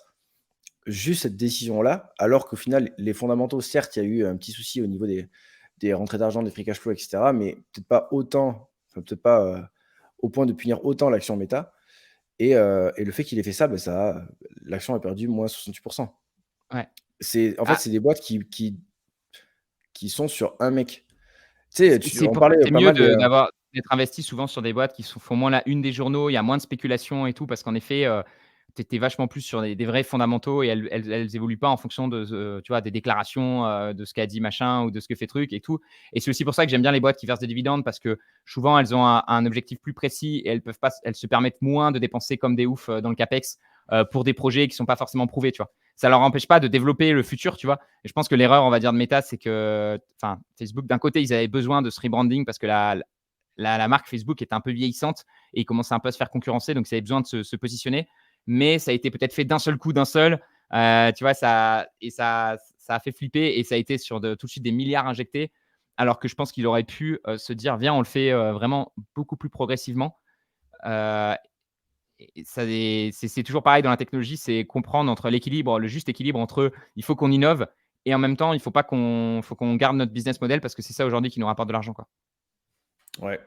Après aussi, quand tu regardes les boîtes qui versent pas des dividendes, sur les GAFAM par exemple, Amazon et Facebook ont, des dépenses en CAPEX bien plus élevées et ont tendance à, tu l'avais dit dans une vidéo ça, à faire plus de dépenses et peut-être un peu trop parfois, contrairement à, des Microsoft et des Apple qui sont peut-être un peu plus conservateurs sur les acquisitions qu'ils font et un peu plus regardants.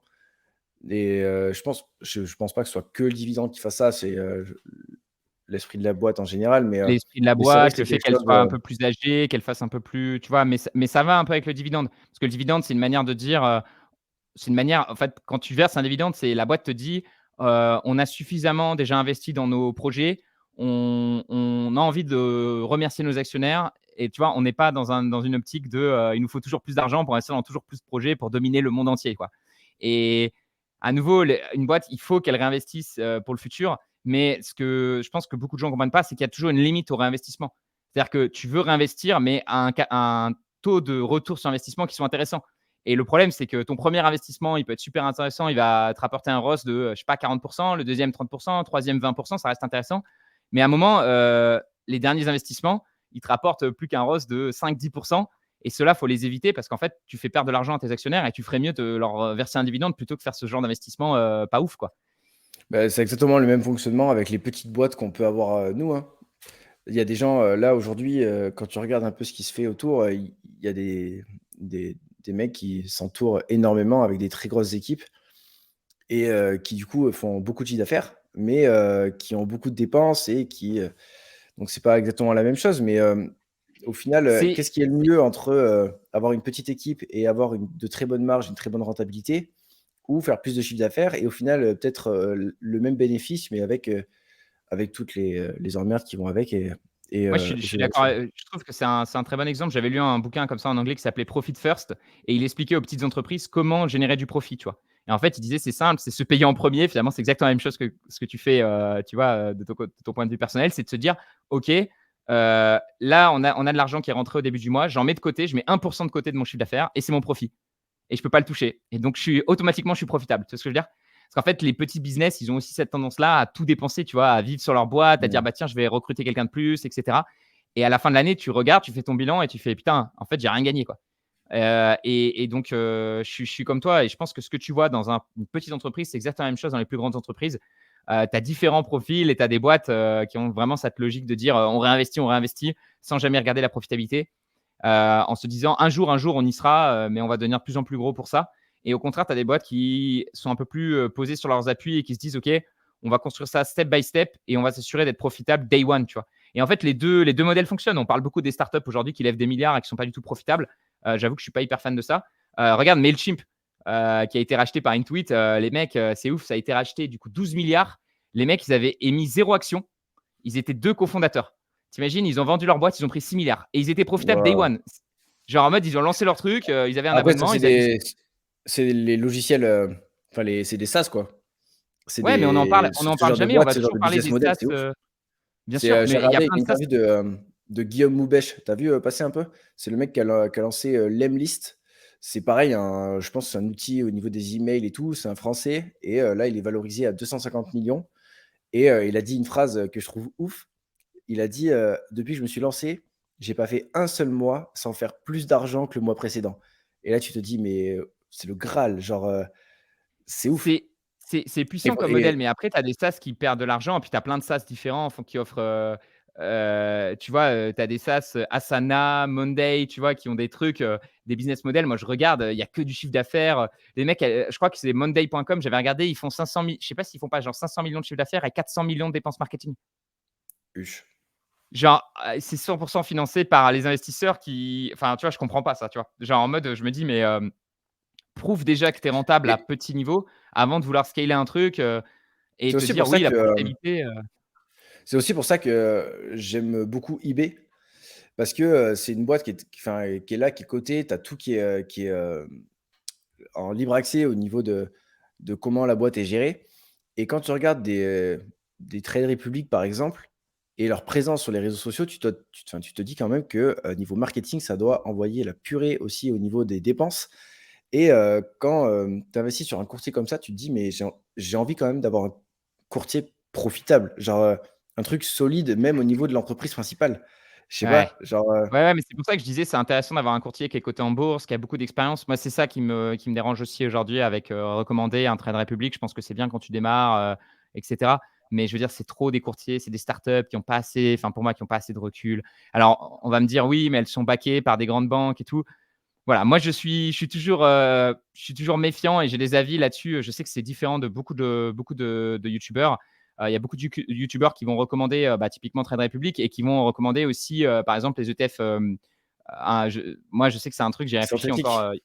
les ETF synthétiques. Je suis pas à l'aise avec ça par exemple, hem, dans le sens où je trouve qu'il y a trop d'intermédiaires, tu vois? Je crois qu'on en avait parlé peut-être ensemble.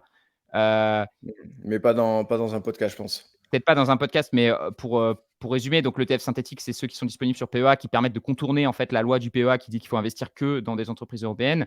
Et en achetant ces ETF synthétiques, vous pouvez du coup investir dans des entreprises qui ne sont pas situées en Europe et donc dans un S&P 500, un MSCI World, etc.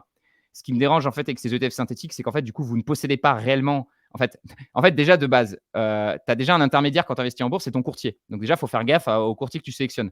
Normalement, tu as quand même des garanties, etc. Il y a des sécurités, mais il existe dans l'histoire, il y a eu des courtiers qui te disaient: «Ouais, ouais, on achète des actions» et en fait, en réalité, ils achetaient pas les actions. Donc déjà, tu pourrais te faire avoir là-dessus. Ensuite, si tu achètes un ETF, tu te retrouves avec 2 intermédiaires. Tu as ton courtier et tu as le gestionnaire de ton ETF, qui lui aussi peut avoir des soucis tu vois, il peut ne pas forcément acheter les actions qu'il avait dit qu'il achetait et cetera. Donc tu vois, déjà, ça fait 2 intermédiaires. Donc moi, déjà, je trouve que 2 intermédiaires, ça fait déjà beaucoup. C'est pour ça que je préfère d'ailleurs acheter des actions individuelles que des ETF, c'est une des raisons aussi pourquoi. Mais alors, les ETF synthétiques, tu te retrouves avec 3 intermédiaires. C'est-à-dire que tu as, ton courtier, tu as le gestionnaire de l'ETF Et tu as les swaps de performance, donc qui sont ce que va signer donc ton intermédiaire, le gestionnaire de l'ETF avec d'autres intermédiaires financiers pour te dire qu'en fait, ils échangent la performance d'actions françaises qu'ils ont contre la performance d'actions américaines. Et tu vois, moi, ça me gêne vachement parce que je me dis, ces swaps de performance, j'ai l'impression en fait que ça ressemble un peu à 2008, tu sais, où on te disait, alors on va faire une subprime, d'une subprime, d'une subprime. À la Ouais, fin, on met tu tout ça rajoutes des dans un couches. produit et on dit non, non, mais vous inquiétez pas, c'est triple A. Tu vois ce que je veux dire? Après, J'avoue que moi, j'aime pas. j'avoue J'aime pas aussi ce. que moi, j'ai pas les compétences, pour savoir. Enfin, il faudrait un mec, si on arrive à percer comme il faut, on invitera un mec de Chamundi ou un truc comme ça serait hyper intéressant, je pense, Après, d'avoir un gestionnaire, demande pas aux boulangers si son ouais, pain il est bon, hein. c'est Tu vois ce que sûr, je veux dire?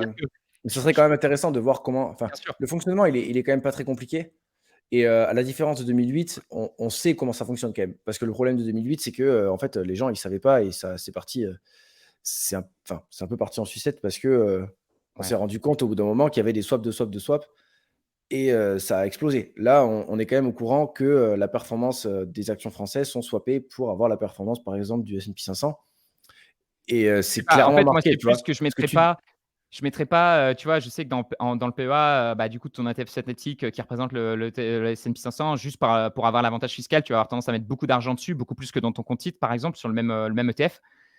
Et moi, je serais pas à l'aise avec mettre autant d'argent sur un truc où c'est pas clair. Enfin, j'avoue que j'ai ce côté un peu terre à terre où je me dis, ok, je suis propriétaire de cette entreprise, c'est marqué, tu vois. Et là, je trouve que ça fait beaucoup trop d'intermédiaires. Donc, je peux comprendre l'intérêt et je pense aussi qu'il y a un risque. Je vois aussi le risque. Je ne sais pas si ça sera le cas un jour, mais je vois aussi le risque que la France un jour dise, mais attendez, on a fait le PEA pour investir dans l'Europe et en fait, vous ça, investissez dans des c'est produits probable, hein. qui investissent pas réellement dans l'Europe, qui font du swap. Enfin, tu vois, voilà, moi Après, je pense que j'ai ce jeu cette tendance, si ce si jour, je comprends pas, j'investis pas et là, pour moi, je comprends pas, ouais, enfin, pour moi, c'est pas assez clair donc je préfère éviter, quoi. Tu vois? après, cette régulation-là, il y a un risque, mais même quand tu regardes toutes les institutions financières, que ce soit les banques ou les fintechs qui investissent à ta place, par exemple, je prends l'exemple de Yomoni qui, investit, sur, enfin, du coup, sur l'assurance vie, le PEA. Ils utilisent ces ETF, synthétiques. Donc si le jour où il y a une régulation qui arrive, je pense qu'il y aura pas de grands risques sur le moment. Il y aura peut-être une transition qui se fera petit à petit, mais ce sera cadré parce que sinon ça va être le chaos. Ouais, c'est sûr. Ça va être le gros bordel, je pense. Non, mais c'est Il y a trop d'argent dessus maintenant pour, ou alors la régulation, il fallait peut-être la faire avant, quoi. ouais, mais en En 2008, même temps en même temps il y avait trop d'argent sur les subprimes, il y avait trop de tu vois? Et ouais, mais ça a mis le système financier à terre. j'ose espérer qu'on a quand même compris les leçons, de 2008. Bah, Et ouais, après, en fait, c'est plus que en fait, moi, bah, c'est simple, à nouveau, c'est si je comprends pas bien, genre, c'est pour ça que j'ai jamais trop mis d'argent dans les cryptos. J'ai dû en mettre un peu quand, tu vois, mais vraiment 0,1 de mon patrimoine et c'est parce que je comprends pas vraiment, tu vois? Genre, je peux faire genre je comprends, mais vraiment, vraiment, non, je comprends pas, tu vois? en même Et temps, c'est très complexe, hein. du coup, c'est aussi être honnête envers soi-même et se dire: «OK, est-ce que je comprends trop, ce qui se passe, quoi?» Mais bon, voilà, c'est en tout cas, c'est une réflexion, que je me fais et je pense que c'est pour ça que j'ai toujours tendance à conseiller le compte titre, même si, il y a en effet un peu plus de frais fiscaux. Je pense aussi que la facilité avec laquelle, tu mets en place tes investissements automatiques, les applications, qu'elles soient plus simples à utiliser, je pense que ça peut être une motivation supplémentaire parce que ça, on n'en parle pas assez, mais au final, c'est pas avoir l'avantage fiscal qui va compter le plus sur le long terme, c'est combien tu as placé d'argent et si c'est compliqué, si tu as une plateforme qui est compliquée à ouvrir, compliquée tu vois, mettre de l'argent dessus et que ça tu perds la motivation, ah bah, en fait, tu iras beaucoup moins loin qu'un mec qui a pas ton avantage fiscal, mais par contre, lui, il est resté, vraiment, discipliné là-dessus, quoi. Je suis assez d'accord. Même si après, bon, ça pourrait être un beau mot de la fin, mais je pense que le PEA, ça a quand même des avantages et mine de rien, la limite de versement du PEA fait que si tu es un investisseur sérieux, que tu investis pendant de très longues années et que tu as quand même des bons revenus, on risque, de toucher le plafond. Donc, dans tous les cas, la question se posera, même plus au bout d'un moment, parce qu'une fois que Bien sûr. c'est plein, il faudra aller En sur fait, compte je titre. dis pas, tu vois, je dis pas que le PEA est forcément un mauvais placement. Je dis juste que, je préférais investir dans le PEA dans, les Des contraintes actions. qui ont été réellement placées dessus, c'est-à-dire investir dans des actions individuelles européennes ou des ETF européens, classiques. Mais j'avoue que j'ai du mal avec l'ETF synthétique, en fait, de manière générale. Voilà, c'est juste parce que je trouve que c'est trop, ça rajoute trop de complexité. Mais après, clairement, si tu veux acheter des actions individuelles européennes, il vaut bien mieux passer par un PEA et pareil sur les ETF européens et là, tu peux les avoir justement qui sont pas synthétiques. Donc je trouve que c'est une Après, si on petite fait la garantie. balance, risque-rendement à utiliser les ETF synthétiques, sachant que les marchés US ont été meilleurs sur les dernières années. Aujourd'hui, anticiper le fait qu'il y aura peut-être un problème avec les ETF synthétiques et se priver de ces ETF-là et donc investir uniquement sur les ETF européens à travers le PEA, c'est aussi peut-être passer à côté de quelque chose. C'est un choix, je pense qu'il faut faire individuellement, mais pour moi, le rapport risque-rendement, il est beaucoup plus compliqué, tu vois, qu'avec d'autres types de produits. Parce qu'en fait, le rapport risque-rendement, normalement, tu le fais et là, en fait, quand tu sais pas dans ce que tu investis, le risque, il est infini pour moi. Enfin, quand tu vois ce que je veux dire? Ouais, ouais, je vois ce que tu veux dire. Je trouve que le calcul est pas Bah, tu si peux pas le simple à faire. faire. Tu peux pas vraiment le faire. Enfin, sauf si tu t'y connais vraiment, et que tu prends le temps de t'intéresser vraiment au fonctionnement du synthétique. Hem Voilà, et sachant que tu pas moi je conseille absolument pas de tout placer, en Europe, mais je veux dire, tu peux tout à fait, et respecter du coup d'ailleurs la loi qui était prévue comme ça. C'est-à-dire que tu te dis: «Bah, je mets des PEA, je mets des ETF européens dans mon PEA et je mets des ETF américains dans mon compte titre», comme c'était prévu à la base par la législation du PEA, tu vois? Moi, j'ai Ouais, un ouais. peu cette mais je suis d'accord avec toi, le fait que ça existe, forcément ça tente et forcément tu te dis: «Ben, c'est con d'acheter un S&P 500 dans mon CTO si je peux Pourquoi le me mettre dans le priver moi PEA». alors que tout le monde le fait, tu vois? C'est C'est ça. ça. C'est ça, c'est ça. Ouais, Clem, on termine. Juste, je voulais quand même montrer le petit Canva là. Ah Est-ce que je peux yes! partager? Juste parce que les gens, tu te rends compte, on a teasé en disant: «Qu'est-ce que les gens ont le plus apprécié?» Et on n'a pas donné la réponse. Qu'est-ce qu'ils ont répondu sur, réussir en bourse? Est-ce que tu le vois là? Ça rame, ouais. Ça y est? Donc voilà les 3 points qui sont ressortis sur, quel est le principe selon, les clients pour, réussir en bourse. La patience. Vraiment avoir une vision long terme. La discipline, c'est marrant parce que c'est un peu lié à la patience, mais c'est peut-être encore un peu différent. Vraiment être régulier dans ses investissements et je trouve que les 2 vont ensemble. C'est-à-dire, c'est tu discipliné et ensuite tu es patient. J'ai mis la petite photo du DCA parce que je pense que c'est vraiment quelque chose d'important à investir sur les 10 prochaines années et ensuite ils ont sélectionné aussi, le critère d'avoir une sélection rigoureuse de ses actions et de pas faire, de toute façon que ça soit les actions ou les ETF en fait, avoir une sélection rigoureuse des produits que tu achètes, bien comprendre, leurs avantages, leurs inconvénients. Et comme ça, tu es aussi beaucoup plus serein, dans ce que tu fais, quoi. Je pense que c'est trois bons piliers, hein. Puis comme tu as dit, je pense que les 2 premiers vont ensemble et après une fois que tu as ça au niveau, du mindset de l'investisseur, bah et que tu arrives ensuite à aller chercher les meilleures actions possibles, bah, tu as le combo, gagnant, hein. Enfin ça, on le verra dans 10 ans. Mais On va continuer de le voir, on va continuer de le voir ouais, chaque année et tu vois, c'est bien parce que ça termine aussi sur l'intro qu'on avait fait sur le fait d'apprendre. Moi, j'avoue que j'aime bien Canva. Des fois, tu sais, j'ai plein d'idées, mais j'aime bien essayer de les résumer en 3 grands principes, tu vois? Et j'avoue que j'aime beaucoup, ce concept-là, tu vois? Je l'ai fait aussi pour les inconvénients que les gens m'ont fait ressortir par rapport à la méthode Trident, que la formation était trop compliquée, c'est pour ça que je voulais faire un plan d'action clair, que les sheets sont un peu compliqués à remplir, donc je veux migrer sur la Trident, que le rendement actuel, un peu en dividende, il est trop faible, donc je voulais, qu'on refasse un peu les calculs en termes de croissance, et cetera. Enfin, tu vois, je trouve ça cool de pouvoir simplifier et j'aime bien aussi l'idée d'avoir, je trouve qu'on apprend en voyant des trucs un peu plus visuels, tu vois? mmh mh. Et et je trouve ça sympa d'aller chercher des petites icônes. C'est aussi ce que j'essaie de mettre vachement dans mes formations et tout et je pense que c'est un point important pour se souvenir des choses aussi, essayer de OK, tu prends tout ce que tu as appris et à la fin, tu simplifies en 3 grands principes qu'il faut garder à l'esprit et ça permet de rester un peu focus sans te perdre dans tout ce qu'il est possible de se souvenir, quoi. Après c'est un peu, ce que ta marque de fabrique, de ces petits canevas bleus là, c'est Ouais, la spéciale. bah, tu sais que c'est un truc qu'ils ont pas mal ressorti sur, les personnes m'ont dit, «On aime beaucoup que tu sois authentique et que tu manges ta propre soupe». Donc, tu sais, je t'avais dit mouiller le maillot, le fait que j'achète tes propres actions et que j'essaie aussi de dire quand je fais des erreurs. Tu sais, j'avais parlé de mon changement, de tourner plus vers des actions de qualité. J'ai expliqué pourquoi des fois il y a certaines actions que j'ai achetées, finalement, je me dis avec le recul, c'était des mauvaises idées. Ils m'ont dit qu'ils aimaient bien le côté sérieux avec le fait que les analyses soient très détaillées, qu'il y ait un suivi régulier de la formation, que ça soit pas genre un one shot. Et ils m'ont dit enfin qu'ils aimaient beaucoup la pédagogie, le fait que ça soit un peu simple, efficace, aille droit au but. Donc c'est cool aussi de comprendre qu'est-ce que tes clients apprécient et qu'est-ce qui te différencie peut-être aussi des autres. Et c'est la même chose quand tu analyses une boîte, en fait, c'est de te dire qu'est-ce qui fait qu'elle est unique et qu'est-ce qui fait que les clients sont fans de ce produit-là et pas d'un autre, quoi. 100 d'accord. est-ce que ça nous fait pas un point Un bon de final, je pense. Ouais, je pense. de Un point de conclusion? quoi? Ouais, un petit point de conclusion. Une heure Comme d'hab, vingt-cinq là déjà. 1h24 comme d'hab, on se dit, on va C'est on un peu va faire, 1 heure cette semaine. le créneau. C'est un peu le créneau.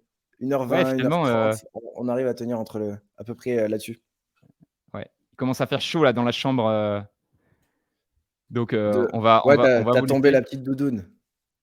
Ouais, c'est ça. Là, je suis en chemise et c'est une chemise noire, donc il fait encore un peu chaud, heu, en Roumanie. C'est assez agréable. Je pense qu'il fait peut-être un petit peu plus frais qu'en France, mais heu mais heu Mais ça va. mais très chouette pays. Les mecs sont, j'ai été choqué, tu sais, c'est marrant, ce qui m'a le plus choqué, c'est la les mecs comme les mecs sont baraques dans les salles de sport. Ah ouais? Tu sais, j'ai l'impression Ils mangent que, pas que du poulet et du riz là-bas peut-être?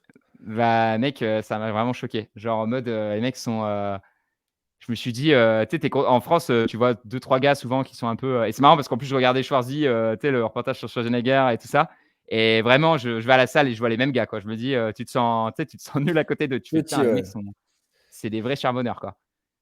Et semaine prochaine, peut-être qu'on aura, un petit invité, ce serait chouette. Un petit Je vais invité con surprise, tu m'as dit? Ouais, je vais confirmer ça de mon côté ça peut le faire, ce serait chouette. Ouais, carrément, carrément, ça peut être sympa et ça peut permettre d'ajouter un petit peu de discussion Ouais, et de point de vue, un autre, point de vue, ouais. Grave. carrément. Allez, merci de votre écoute. Merci de nous soutenir et dans les commentaires, les likes, tous les messages que moi je reçois particulièrement sur Insta, c'est cool Ouais, et et moi j'aime bien, à chaque fois qu'on refait le podcast, j'aime bien regarder un peu les commentaires YouTube, du précédent épisode qu'on a posté, et vous en postez toujours des super intéressants, donc merci pour vous. C'est super chouette d'avoir un retour, détaillé et de nous dire un petit peu ce que vous en pensez, et on va continuer d'améliorer ça. C'est que le numéro 6, on a encore plein de choses intéressantes à partager, et je pense qu'avec numéro avec les 5. invités, numéro 5, tu vois? Je suis même Ouais, en avance. Ça va devenir, ça va prendre, comme le bon vin, ça va devenir de mieux en mieux avec le temps, quoi. grave. Allez, Allez, ciao, ciao, ciao, rendez-vous la semaine à la prochaine. semaine prochaine.